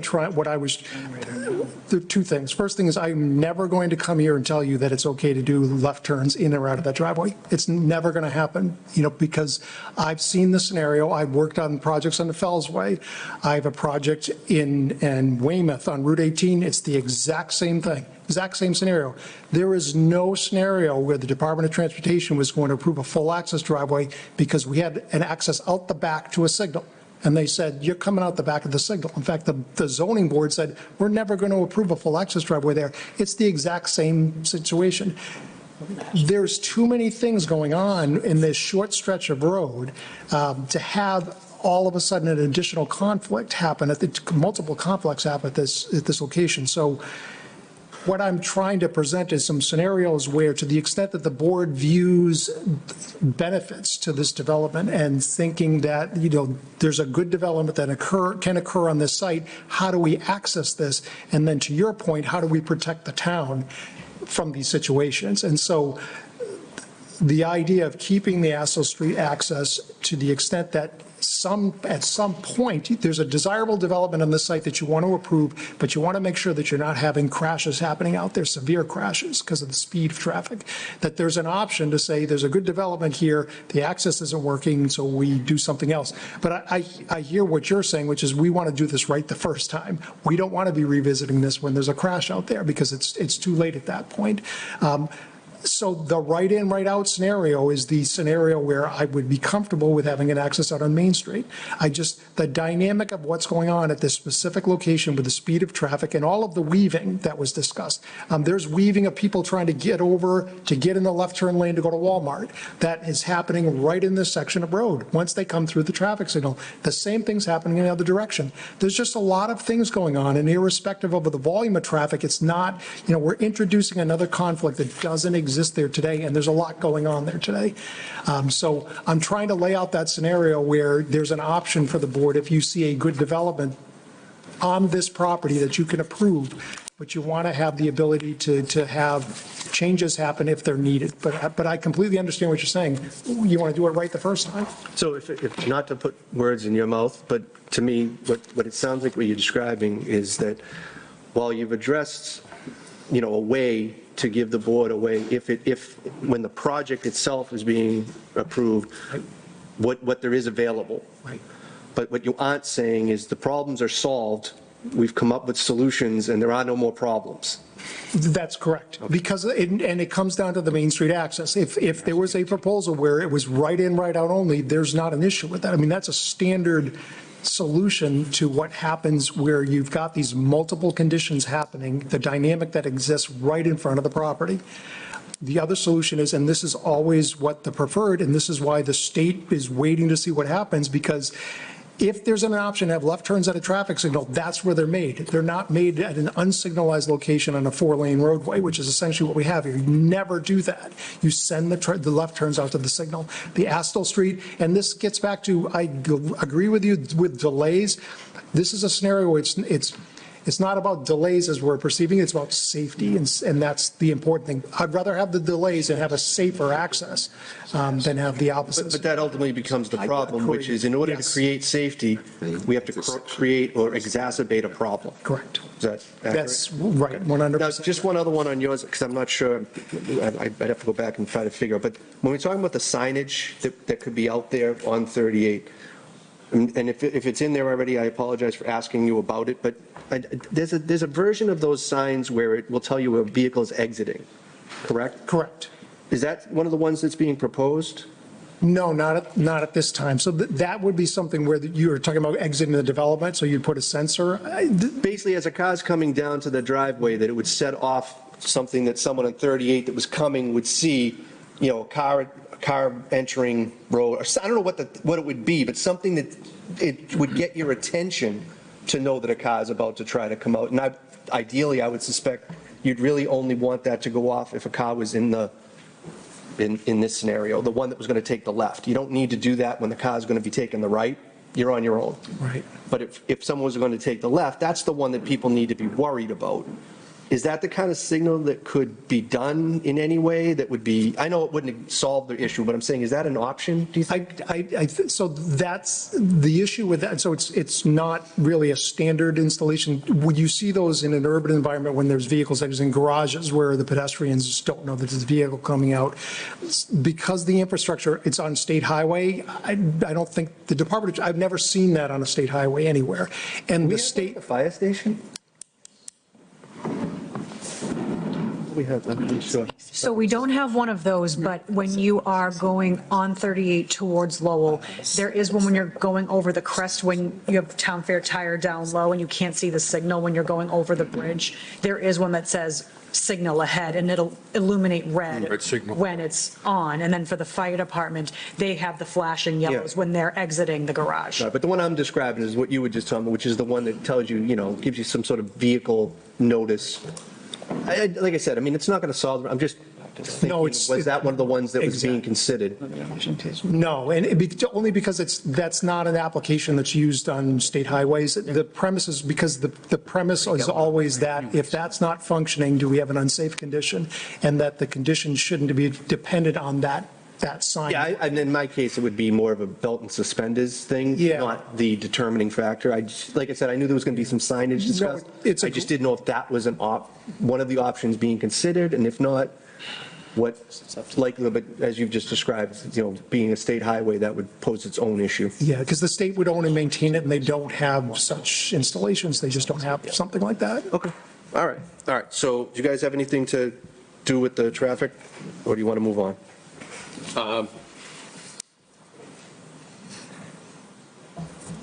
I guess to put in perspective, the proposal as presented has been based upon feedback during the process of the hearings that there be no access onto Astor Street. So that's how we've got to this point. But to be fair, and I don't think anybody's made a secret about it, is that we've been clear about both problems, though, in saying that we don't want access onto Astor, but we're also concerned about the safety on the access to Main Street. Right. So that, I mean, it's not like we kept that a secret. So those are both going on. But our traffic analysis has indicated that this is a low-impact development, and when you look at the zoning for the But when you say site. low impact, you're talking about the cars in and out, not the impact of the cars being hit when they come out, right? Well, I'm talking about the number of cars coming in and out of the project. And this isn't the only location around, even, I don't think you have to go to the Linfield or the, whatever reference was to the Fellsway, I'm not sure if I have the name correct, but, I mean, just further down on Rogers Street in Lowell, you have, 4 lanes, you have people crossing from both sides, you have the 4 lanes going down from 2 lanes going towards Shed Park to 1 lane, so somehow, it works in other areas as well. The one you were just describing, though, you're talking about a residence, or are you talking about like the car dealership or something like that? We're talking about cars leaving a driveway and crossing over traffic, over lanes. And You'd agree, though, that logistically, though, that's slightly different. I mean, that's one wide open area you're talking about. I mean, you could see miles in every direction, and you're talking about businesses. You're not talking about residents coming, going, from the house. You're talking about the car dealership. You're talking about the gas station, I guess. Is that that's what you're talking about, right? A person driving the car, it doesn't matter whether that person left their home a mile away and then went to a business establishment and then leaves the business establishment. It's still a person driving a roadway. And you're looking at the fact that the town of Tewksbury has zoned this area as general business. It says that you can have retail stores over 15,000 square feet with the planning board approval. You can have, potential use of this site with significantly higher impact in terms of traffic. So when I'm saying a low impact, which is fine, but you know that when we zone an entire zone, we're not talking about any one piece of property. Every time a project comes in, we have to look at each project for where it falls in that zone, what's proposed. You're not proposing a commercial development, so we're not talking about a commercial development. We're talking about this, and this is what everybody up here has seen as an issue. We're talking about a project that is allowed at this site, and in comparison to other projects that are allowed at this site, this is not only based upon the raw data and the analysis of the raw data and designated as a low-impact development, it's a low-impact development even more so when compared to the other potential development of this location based upon the zoning bylaws. Right, but when you're talking about, and this is where we get into this problem with the stats from these things, because those stats are talking about the in and outs. That's fine. It may be there's this many cars coming in, there's this many cars coming out. If I'm not mistaken, most of the folks up here, when they're commenting, they're saying it's not the number of cars necessarily coming in and out. It's where they're coming out and how they have to operate when they're coming out, and where they're trying to go and how they're trying to do it. That is problematic for this site. That isn't a problem maybe in Lowell, up by Rogers Street. I don't know. We don't deal with Lowell by Rogers Street. We only deal in Tewksbury. And I'm not sure of another site exactly like this where we have, a combination of everything that's going on here that's causing everybody such concerns. Like, I don't know if you can find me another spot where we have a road like Astor Pike and Main Street on a triangle end piece of a lot that's doing this. That's what we're dealing with. I mean, we can point to Lowell all we want, but that's not what's going on right here. And if we don't feed into Astor Street, we've not done anything to the situation that currently exists at that location. Am I right? Or, Right, but in a different place, if this fell somewhere else, and it weren't Astle Street, and it was A Street somewhere, maybe we could suggest having some of this go out onto A Street. The problem isn't that. That's not where this piece of property exists. This piece of property exists where the tail end of it comes out onto Astle Street, the other side comes out onto Main Street, in an extremely difficult position. That is what we're presented with. Yeah. So, I mean, that, and all I'm trying to say is that that's all been what we've been discussing when it's come to this stuff all along. So, when we're talking about what are we going to do about that, I want to be sure that we're being clear, that we've been clear about the concerns about whether or not this can be manageable. And I'm not sure whether we have that answer, because the best answers to making this safe cause a problem. The best answers that don't cause a problem give us concern about safety. So I'm not sure anybody's really arguing with the number of vehicles coming in and out right now as being a lot or a little, necessarily. I don't know if that's, I mean, yes, there's a concern about how many cars come out, period, but it's not like we're saying, oh, if we just could get down from 1,000 cars every day to 100 cars a day, we'd be fine. That wouldn't be what would be solving the problem that I'm hearing, that's all. Well, yeah, DOT did in fact approve a curb cut driveway to the site several years ago, and that they've received all the data and information at this point in time. I believe that we've gone over this, and I believe that that may have happened, and that's true. But ultimately, they don't approve this portion of what's being asked for, we do. So they can approve all they want, and they can give you a curb cut, but until you get a permit from this board, you can't do anything more than have a curb cut. So it's, I mean, I appreciate that Mass Highway wants to accommodate something, and I understand that that's ultimately going to be their goal, is to figure out how to make this thing work, if it works. Our job is to figure out whether it works to begin with before we deal with the fact that they might may have approved a curb cut many, many years ago, or they approve a curb cut with this project. That's two different things. They don't do the permitting process here, we do. Yeah. So it has to satisfy the people up here to go forward, and then the curb cut works wonderfully. That DOT might sign off on. That's great. But as it sounds like right now, that process is stalled unless and until we move this process forward. And I'll let the rest of the board members, say for themselves, but I am stymied in trying to figure out how to make this work with the logistics we're working with. I'm not disputing that the site is within a zone that allows X.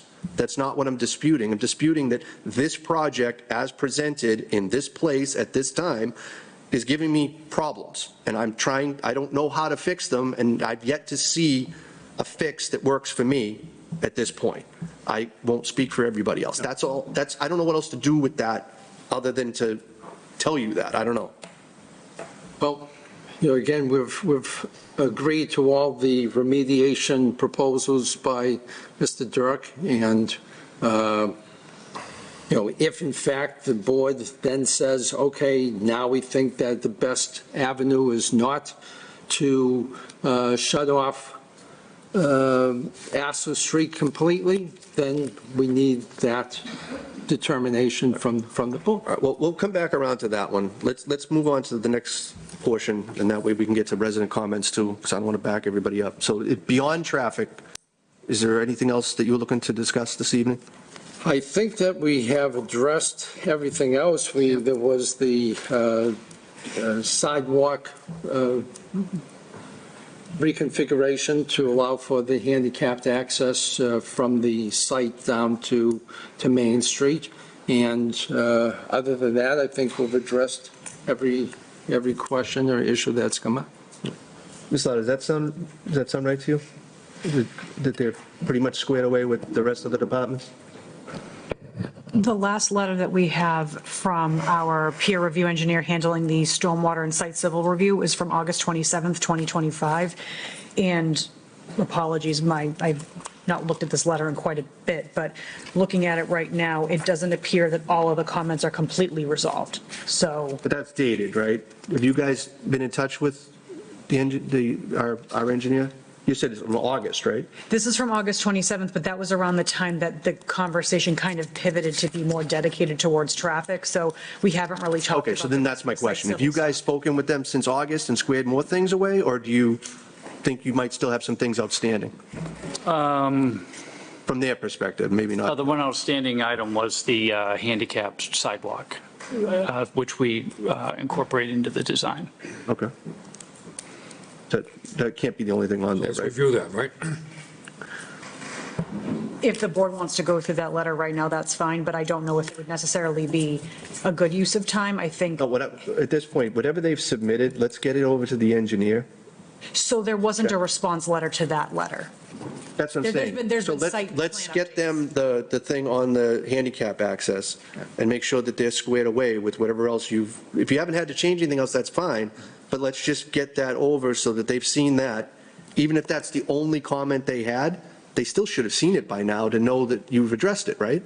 I would say so. We've incorporated the comments from the peer review traffic engineer as well in the latest revision. All right, so let's get that out, or from you guys out to them to make sure that they've got whatever they need. Right, so ordinarily, we do receive responses directly to the peer reviews itemizing what has been addressed to each comment specifically, not just simply a revised site plan. So I don't believe. Okay, so has one of those been done? Addressed? So not- we're still here talking about the site in terms of Astle Street. So, we're waiting for this traffic-related portion of what we're doing here to be finalized before, Okay, so But there's- let me back up one step then. So then, when you said that you were all set with all the engineering stuff, you're all set from your perspective. Correct. To this point, because you're not going to do any more with it until we've solved this problem. Correct. At which point, then you would answer all the questions and say addressed, this is what we did, not addressed, not applicable, whatever it is, you're going to answer them, because you haven't done that yet, correct? Does that sound right? Correct, we did it in plan, but we haven't. But you haven't done one of those ones like Ms. Lauder just we haven't described? done it. Right. Okay, all right. Can we do one of those so that so we do know that those have been addressed and everybody's on the same page for that? Because then that's one piece you can set aside if that is done. All right?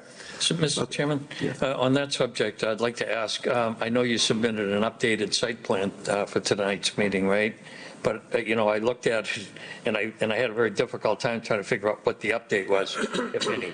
I would ask if it's possible, for, when there is a change or an update or an addition or a deletion or whatever, if you could call that out on the plan in some way with red or whatever. Okay, there was a letter provided outlining Yeah, I still the couldn't change. find it on the plan, though. I couldn't connect the two. So I can, do you want me to show changes in red? Yeah, that's just that just makes it easier for me.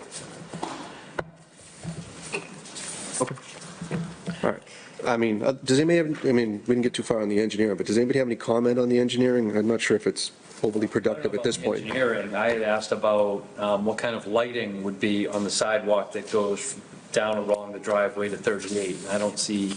I see one light up at the top, that's kind of a general light. I don't see any other lighting on any of these plans to light that pedestrian access going from the property down to Route 38. So is there a separate lighting plan we're still waiting on then? Oh, there is a lighting plan that we had done with a photometric contouring on that. Okay. But we have not proposed individual lighting on the sidewalk. Okay. All right, so, at least from Mr. Champa's point of view, that's whatever it is he's looking for, to see whatever you're going to plan on putting down, at least in that area. Maybe not, maybe it doesn't need to be every light on the place. Obviously, he's got a question about where it's meeting up with Main Street. Is that accurate? Are there other lights besides this one that's at the top where you have the sidewalk coming across at 170-foot elevation and then it starts to angle down? And there's one street light there, and then I don't see another light until you get down to the sidewalk at Main Street, and I'm assuming you're going to be relying on whatever lighting is down there, which is none, Yeah. so, because it's all trees right now. So where are the lights that are going to illuminate the sidewalk? I know they're not on the sidewalk. Okay, That has spills over into the sidewalk area. sure. There's a light here. No, going down the driveway towards Main Street. Towards me. So down in here, we do not have a light down at the entrance. Okay, because I specifically asked about that at our last, at your last visit, that people going down that sidewalk shouldn't be in the dark. They're walking along, alongside a retaining wall that's of significant height. You have cars and headlights, right, turning up and down and whatnot. But for people just walking up and down, I mean, for a development of this, this magnitude, normally you would provide lighting for your pedestrian traffic. Yes, we can add a light as you're heading down in this section here. I'm looking for adequate lighting so people can safely traverse, they'd be able to see snow, ice, cracks in the pavement, et cetera, so that they can traverse that path safely. It's a little bit of an angle, right? You're at about, right, it says here you're at 8% going down there. So is this sidewalk now ADA compliant? Is that? Yes, it is. Yep. Okay, because the bottom is at 146, and the top is at 170, which is 24 feet. And you've got 30, 60, 90, 120 feet. So if you're allowed to go down 10 feet over the course of 120 feet, how is going down 20 feet over the course of 120 feet going to be ADA compliant? I'm not seeing the math on that.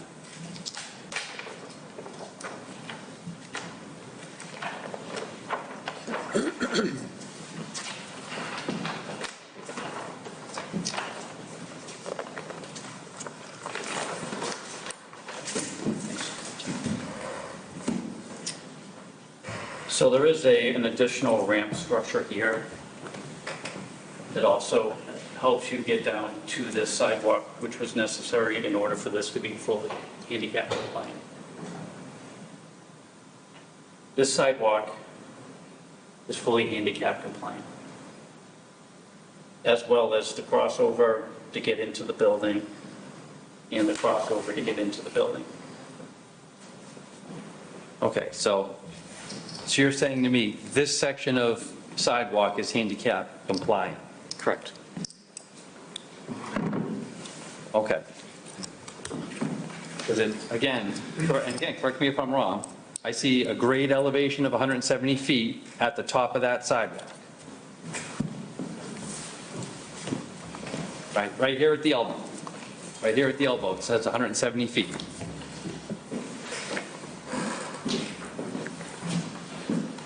Right, that's right here?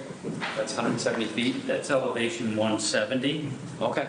and this is a retaining wall. And this down here is elevation 146, correct? That's correct. So that's 24 feet. There's a wall. This is a retaining wall. Runs all the way up. Okay, so all right, so where's the sidewalk on this plan? Sidewalk on this plan is right here.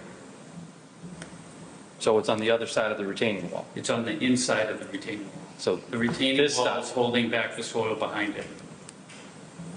Okay, so the sidewalk here is at 170 feet, correct? No. The sidewalk is at elevation 170 behind the retaining wall. Is the sidewalk behind the retaining wall? It's on the inside of the retaining wall. So you have the sidewalk, a retaining wall, and then the grate on the other side. Okay.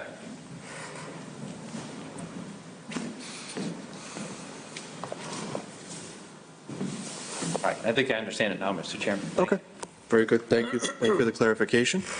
All right, so if we finish with those, I'm going to open it up to the audience at this point. Anyone in the audience with any questions, comments, or concerns at this point?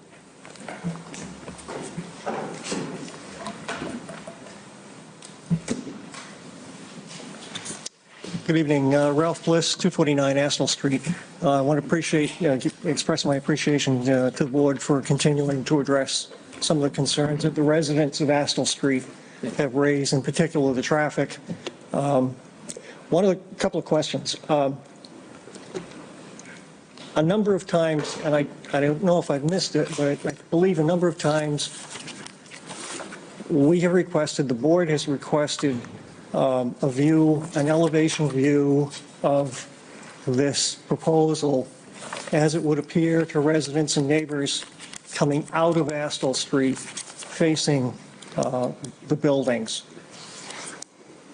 And to the point of discussing the elevations a moment ago, it's still very difficult to sort out above the grade at Astle Street, and in particular where that easement is that heads off toward Walmart.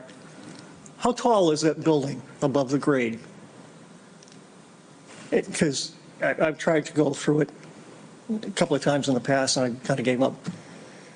Because it kind of looks like you're going to be staring at 2 to 3 stories of brick wall as you come down the street.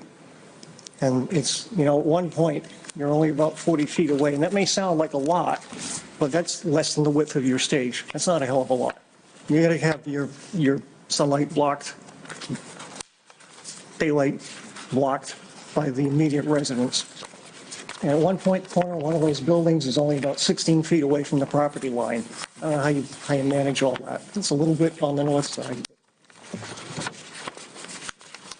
At some point, and I think the board is trying to get here, this really seems like too much for that site. The proposal for 3 buildings, 5 stories tall, it's a heck of a lot. It's a great project. I'm not sure this is the right location, and that's come up time and time again with respect to the traffic. Question about the curb cut. I've heard a number of times that a curb cut was approved by the Department of Transportation at some point. May have been back, by the way, and this all started at least in 2018. Appreciate the 2019 reference, but at least back to 2018. When that curb cut approval was it granted with the full view of what's being proposed, or simply a curb cut, and maybe a couple of houses? Well, again, I don't want to get confused again. The old curb cut approval doesn't matter for this Okay. process. Only the current process and paperwork that they have in with Mass DOT is what matters, and that is taking into account this project. The full that's scope of the before us. project. So the old one, it was more about the fact that one had been approved in the past. That was that discussion. That's Pete, separate, Pete, different. So if a curb cut is granted, it's granted with the full knowledge of what's being offered here? Yes. Okay. Is that elevation that we were just talking about, that elevation view available? It's been a while since we had the renderings. Is that one of the renderings that we have or not? The angle that he's talking about? I don't believe so. I know we had one from Pike shooting up towards it. I don't know. This sounds like you're asking for one on Astle turning to your left if you were coming down Astle to look at the building? As approaching the site coming from the northwest. Okay. And Coming from Lowell toward the Pike Street, Astle, Main Street intersection. We have not seen that elevation. So that's the front of the place. That's what you're talking about? Got to be the rear. Huh? It would be the rear of. I thought that's what I mean. I thought we had rear shots. I'm just not sure which one we're talking about.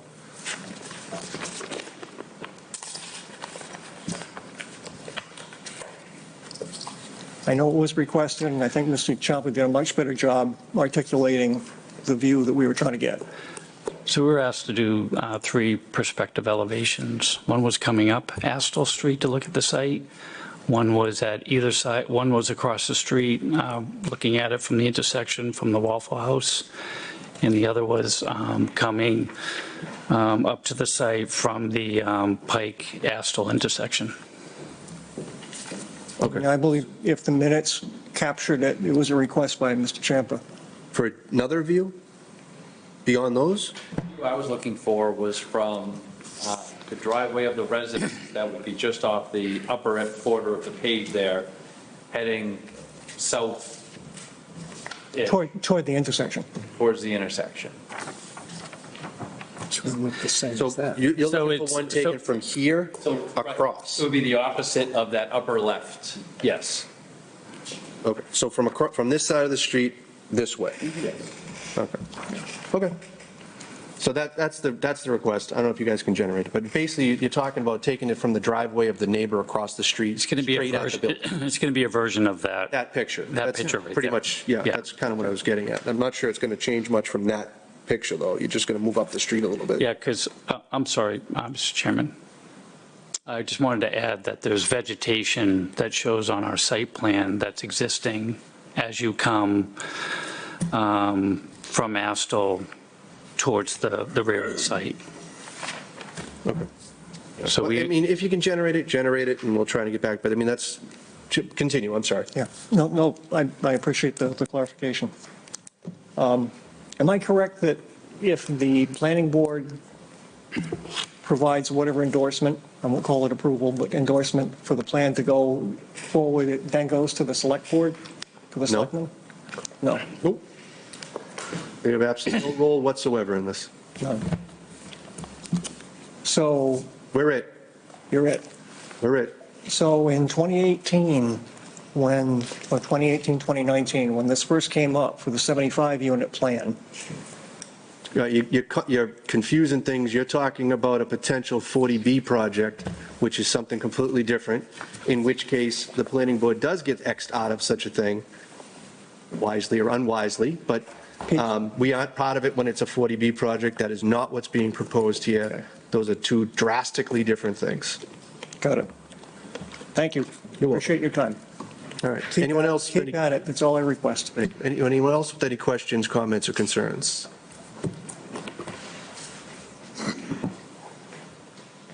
Don Dooley, Astle Street. First of all, I want to thank Mr. Champa. Sorry if I pronounced it wrong, but the situation that you described is exactly the concern we have of someone coming out on to Main Street. It would be very dangerous for people leaving. And the idea that we would open up Astle Street, I thought there was an agreement with the residents that that would not be considered. So I would like the planning board to just kind of like agree that that's not on the table. I don't know if the consideration has been to egress in and out of the Walmart development area, but that seems to me a logical way to kind of like make this work. But I'm not 100% sure, but there's an entire property in between where theirs ends and before you there's get to. two plazas, and if land could be acquired, We're getting way out of. it just seems the like realm, that is a much better way to make this work. And the other thing is I'm really concerned about putting these big buildings next to houses that have backyards and everything in there. They would look out over all these yards, and that doesn't go away if the traffic issue gets resolved. So, thank you. Okay. Just a clarification, though, just of the way this all works, is that there's no agreement with anybody on anything, so we're clear. We take into consideration the residents' comments and the project as presented to us to be reviewed, but I just don't want there to be any confusion as to, that there's an actual agreement of any kind of what will or will not happen. We just simply view what's put in front of us, we evaluate it, we take the resident comments. Obviously, we care about what the residents are saying bothers them or might not bother them about something, but I just want to be clear that any suggestion that there's been an agreement with anybody about anything would be inaccurate. I understand that comment. Thank you for that. I just have heard statements made by people on the planning board saying.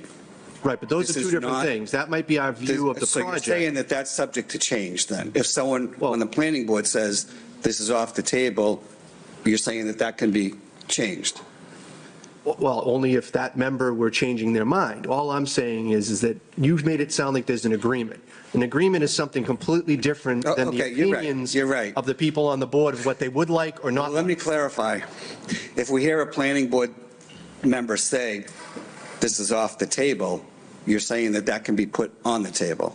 I'm saying that in the current version of what we're looking at, if someone says they don't like it, they don't like that version that we're looking at right then. Okay. If the petitioner wants to propose something, we'll look at it. Okay. That doesn't mean it will or won't change our mind, but we're going to consider it because that's what we're required to do. Okay. So if If, for example, they came in the next meeting and decided to show themselves going out onto Astor Street, we will review it and we will render our feelings about it. But they're not precluded from showing us such a plan because there was any agreement of any kind with anybody.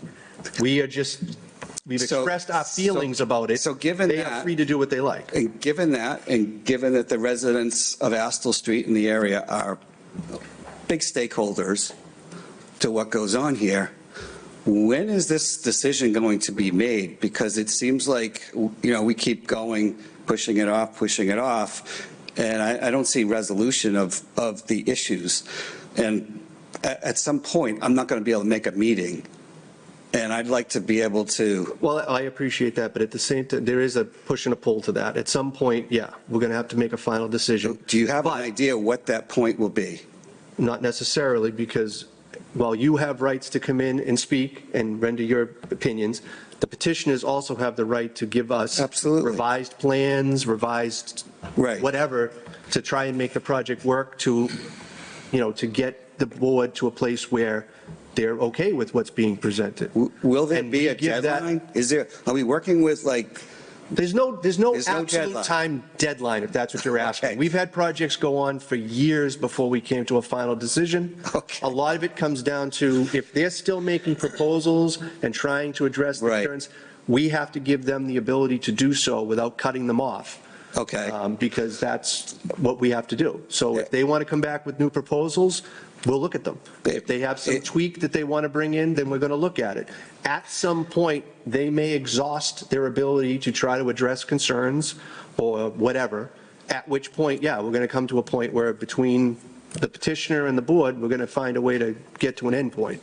But I can't give you a date. I can't tell you it's going to be 1 meeting from now or 21 meetings from now. Okay, so now just a question then. If the residents get exhausted and they don't show up on a given meeting, does the planning board just assume that there's no more residential concern, or do you obviously take into past We're not going to statements? forget that people were here at the meeting before. When we get to the next meeting, I don't think anybody here is going to have, sudden amnesia from all the meetings we've already had on this. So our comments. I look out in the audience, I couldn't tell you if everyone here was at the last meeting or not. It's a public meeting, and you may not have spoken at the last one. I don't know. I've spoken at all the ones last 6 months. But it's the comments that we take in, not necessarily I'm not doing roll call to see who's here. So the comments we make are basically recorded, and they're not going to be disregarded if a new plan Earlier gets in the presented. meeting, when we approve the minutes from each meeting, those minutes then reflect what was discussed in the meetings as we approve them as we go along. Okay, all right, thank you. As well as your comments are in those minutes as well. Well, the whole meeting. Which is fine, that's The whole good. meeting, yeah, in your comments. Okay, thank you. All right, anyone else with any questions, comments, or concerns? Alex, you want to comment? No, I was only going to make a point of clarification for recording of the comments and that there is recourse if you feel that the board rendered a decision that you have an issue with. Right, well, that's the appeal Yeah, process. that's I mean, if we get to a point, just for an example, I'm not suggesting this is what's going to happen. In the event we were to approve this project and it went forward, then there's a window of time at which people can appeal that. Okay, that's a different issue, though. Just like if for some reason we just chose not to approve it, the petitioners would have the right to try and do so. So that's a whole different process, not one that we're going to deal with at this point, because we're still actively dealing with a open hearing and process. All right? Is that clear for everyone? Yes? Good. Anyone else with any questions, comments, or concerns at this time? All right. I'll bring it back to you. May. You snuck it in under the wire.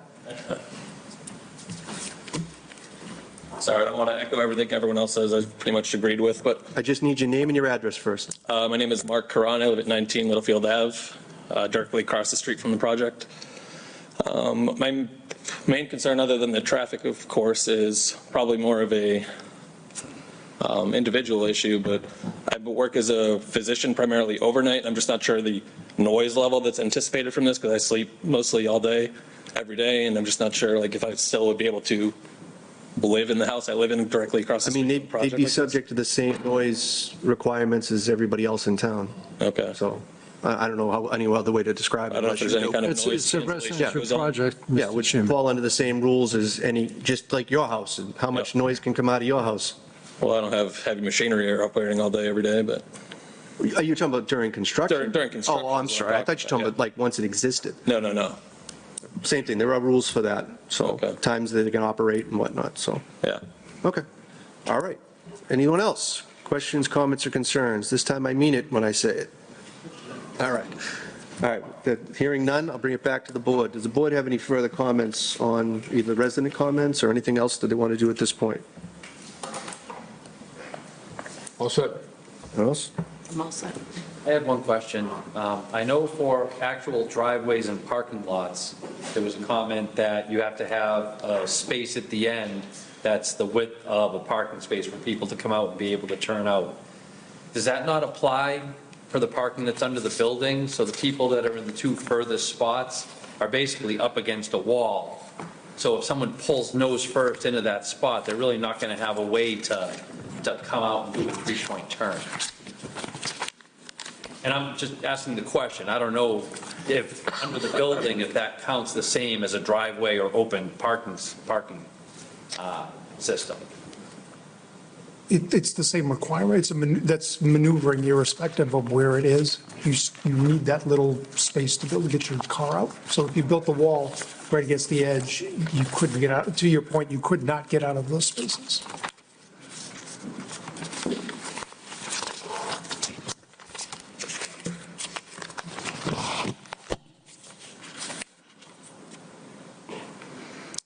Yeah, but you can't get out in a 20-foot aisle. The question is, if you pulled head in and you try to, and there's a car next to you, can you back out of that space and cut your wheel to exit the garage? Yes, because you have 20 feet. You have to, right, but if you have a 19-foot car, which is the standard dimension for a car. Yep. And you have 20 feet behind them, and a 19-foot car backs up, there's 1 foot of space between kind of where that car is for them to cut. Oh, I see what you're saying, yeah. So that's why you typically have the bump out, so they can cut. Yeah, we do have a small bump out there, but It's not the width of a parking space. It's not the full width of a parking space. Okay. I just wasn't sure if that was also applicable, because that happens in, what, three or four locations, at least 3 locations anyway, for the underneath parking, right, at the far ends of the building on the opposite from where the entry drive area is.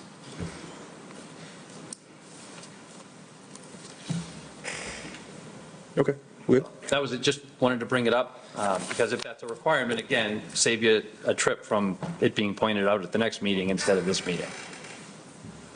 Okay. So I guess my thought at this point, and this does kind of feed off the residents' comment, which is, and this is partly based on what you guys have said too, is that you kind of don't want to keep doing other work while we're trying to figure out this traffic issue. So I can understand that, because then, you know, I'm just trying to figure out what more can be done or suggested, whether, you know, from you guys. I'm not sure anybody else up here has any more recommendations, but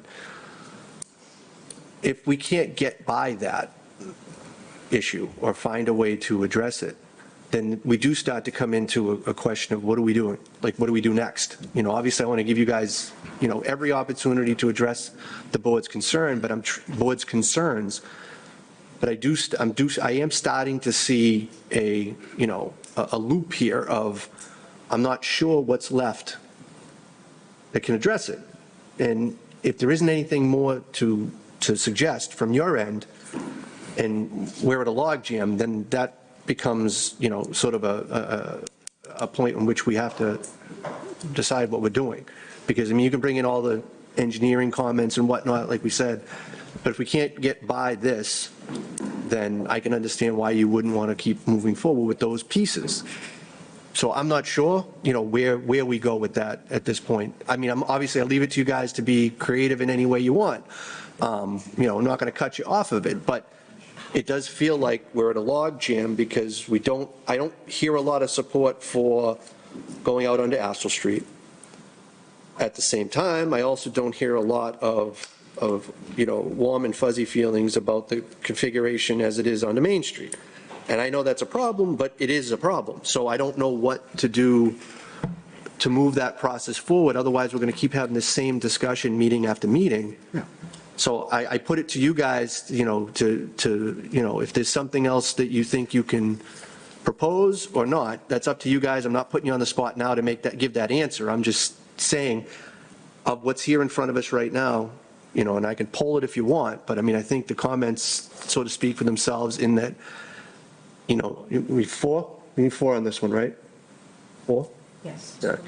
So I haven't heard 4 things that sound like they can make any of this, what we're looking at work, so I don't know what else there is to propose. And so I leave it with you guys to see if there is, and then maybe we can look at that, but I don't know what else to do for that at this point. And I think your point, well taken, Mr. Chairman, in regards to at some point there's an end. Right. I'm not trying to rush you. No. But I mean. But we're Because of that. and we're trying to take in the information, we're trying to do our best. And if I could then impose on the board for like a 5-minute break, just to confer, taking into account some of the information that we've received We're tonight. going to take a 5-minute recess. All right? Yeah, absolutely. No,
All right, call the meeting back into order. Continue our hearing on 1541 Astle Street. Gentlemen? Yeah, thank you, Mr. Chairman. Basically, the position we find ourselves in is that we've got the development, which we think is actually a great development for the town. We've got residential units being developed. Commonwealth of Massachusetts has made it clear that the number one issue in the Commonwealth of Massachusetts is failure of municipalities to allow the production of residential units. They're pushing it. I mean, I think the town just got sued because we didn't implement an MBTA zone. So that's in line with what's allowed. We have provided, with all the feedback, a plan that we feel, and our traffic engineer says there are a number of instances where this type of arrangement in terms of exiting and the number of traffic lanes and the layout as exists here is not unsafe, that we've agreed to Mr. Dirk and all his recommendations. So at this point, we feel that we've created the safest proposal that we can based upon the feedback that we've gotten from the board relative to don't go on to Astor Street. So there's nothing else we can do if we don't go on to Astor Street. But now for us to turn around and say, oh, you know what we're going to do?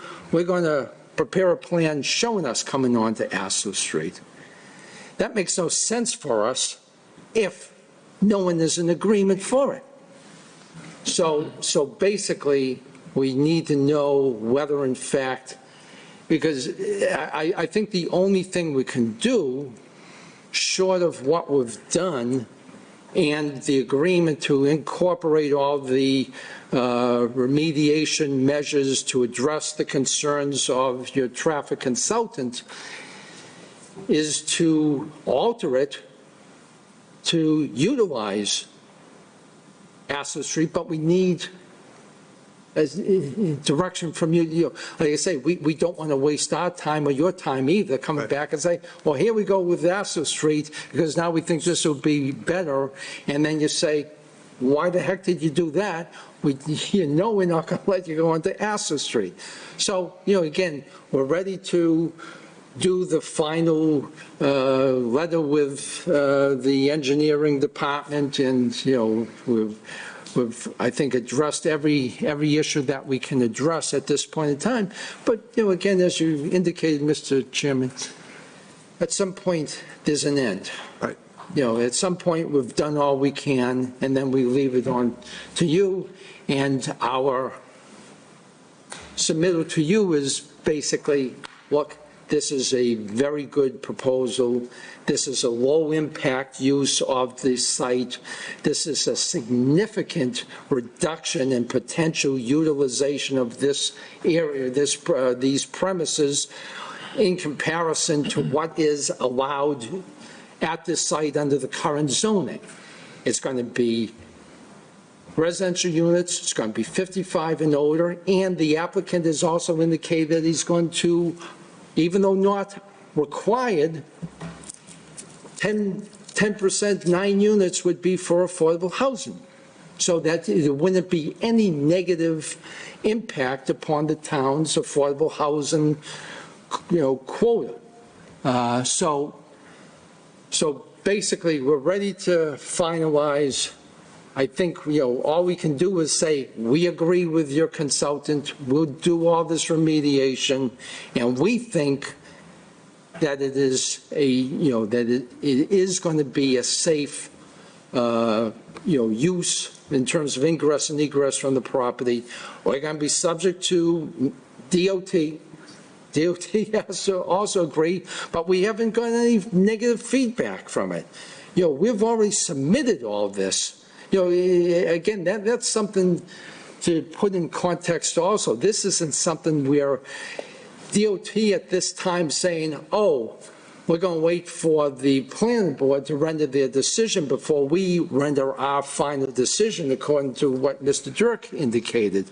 But that doesn't mean that DOT hasn't received everything, and that doesn't mean that during the feedback and process of review by the engineers at DOT and everyone else involved, that we got negative feedback as part of that process. So we feel very comfortable and confident relative to our position with DOT and where we are in the process, understanding that, yes, they're parallel permits. We can't do anything with the DOT alone, or we can't do anything with the planning board. We need the two of them. And then that's the nature of the project. So we're, if in fact the board tells us, hey, you know what, take one more shot, come back and utilize ASTL, we'll do it. All right, so based on what you're saying, so the design you have now is what you want to go with, unless the ASTL Street thing were an option, in which case you might redesign. So take it in reverse, so I can probably make it that much simpler. But if I poll the planning board on their views on ASTL Street as an option, that might at least give you the guidance you need to know whether or not that's an approach worth taking. Yes, right. So we'll start with Mr. Duffy. Is an ASTL Street, is there a design using ASTL Street that you think might be you might be able to live with? Yes, Mr. Chairman, it would be the right turn in and left turn out option. And, to further put a stamp on that, there is a limited trip generation, and I get that, and I don't think it's going to be a major impact on local roads. But I think it would be very irresponsible of us to allow an entrance on Main Street only, because people are going to try to make a left turn there towards Home Depot, and somebody's going to get T-boned, as Mr. Ciampa mentioned, and somebody's going to get killed. And there has to be a better way of getting the residents, out onto Main Street. So, Thank you. Yes. Mr. Fattalia. Like I said in the past, I'm not a fan of anybody accessing onto ASTL Street, so my answer is no. I don't believe an access road onto ASTL Street is in the best interest of the residents, and they've said it a number of times, as well as I have as well, so that's my answer, no. Mr. Chairman. I'm sorry, I don't see any type of usage of ASTL Street that I can support. All right. Mr. Fuchsia. I don't see anything on ASTL that I can support. So my answer is no. So I'm in the same boat as the rest of them. I just don't see how ASTL Street works. So we can cross that off as, as far as not, you could propose it, but you've had your view. So to do so would be obviously within your right, but you have the ideas of what the planning board is thinking, even though we haven't seen such a proposal. Is that fair? Yeah, and obviously the whole purpose is to try to get an approval. That's the whole purpose of, but, let us refine what we have here, and we'll. But I will say this, though, in the same vein, though, I mean, you are getting a similar answer with the configuration on Main Street. So I think come our next meeting, I think we might need to have a similar conversation about, how much more you want to do in other areas if we're not going to get by with the Main Street design either, with the way it is. Yeah, I mean, that's the only thing. I could do the same thing if you want me to, but, if I ask the board if they're in support of the current configuration on Main Street, I feel that you may get a similar answer to what you just got, and I don't know where that leaves you, but I don't know if that's helpful. If you want me to do it, I'll do it. No, I think that would be something just at the time of closure of the hearing and vote of the members at that point in time. But I think that's what I'm kind of getting at, though, is that I don't know how much longer we want to go with other things, if on your behalf either, because obviously you're putting an effort. If we're not getting by the access point, all the other work, while meaningful, is going to put us back in the same place, and that I think would be problematic. Yeah. So I think, if there isn't something else to be proposed, I think we do have to have a conversation about where the board stands with that configuration, and then that way you guys aren't, going miles and miles, and we come back to the same place, and all we did was table it, you know what I mean? So, think about it, again, I'm not putting you on the spot to give me an answer tonight, but I do think come the next meeting, that is a conversation we need to have to decide what you guys want to do, because while I'm happy to let you keep submitting whatever you want to submit, I'm not going to cut you off from it. Yeah. I mean, knowing that that's an issue still, and it doesn't feel resolved, that I don't know what that means, what you might want us to do or not do. All right? No, but hold on for a minute. I think the next meeting would basically be, my anticipation would be closing the public hearing at that point in time, so. All right. And you'll come through with any waivers you need and any conditions on it? I don't think there's, I think the only waiver is with the dead-end driveway, because there's no access onto Astor Street, and we have it as an emergency use only, that could only be utilized by emergency vehicles, and with a gate that could only be opened by those with proper credentials to get into that type of fence, so. All right, then with that, I will take a motion to continue the 15 and 41 Astor Street to 7:10 on the 23rd. So moved. I have a motion, do I have a second? Second. Motion made and second. All those in favor signify by saying aye. Aye. All those opposed, motion carries unanimous. Thank you, gentlemen. Thank you, Mr. Appreciate Chairman, it. board members. All right, that brings us to, send that back over to Alex, please. That brings us to correspondence. We had some emails, but they were all related. They were all related to that, so they just. Session. Thank you. So the only correspondence was part of this hearing, so that all goes into the record, that's fine. Understood. Other business not known at the time of the posting of this agenda, is there anything like that anybody wishes to discuss? All set, Mr. Chairman? Everybody else good? All set? All right, with that, I'll take a motion for adjournment. So moved. A motion made and second. All those in favor signify by saying aye. Aye. All those opposed, motion carries. We'll see you on the 23rd. Thanks, everyone.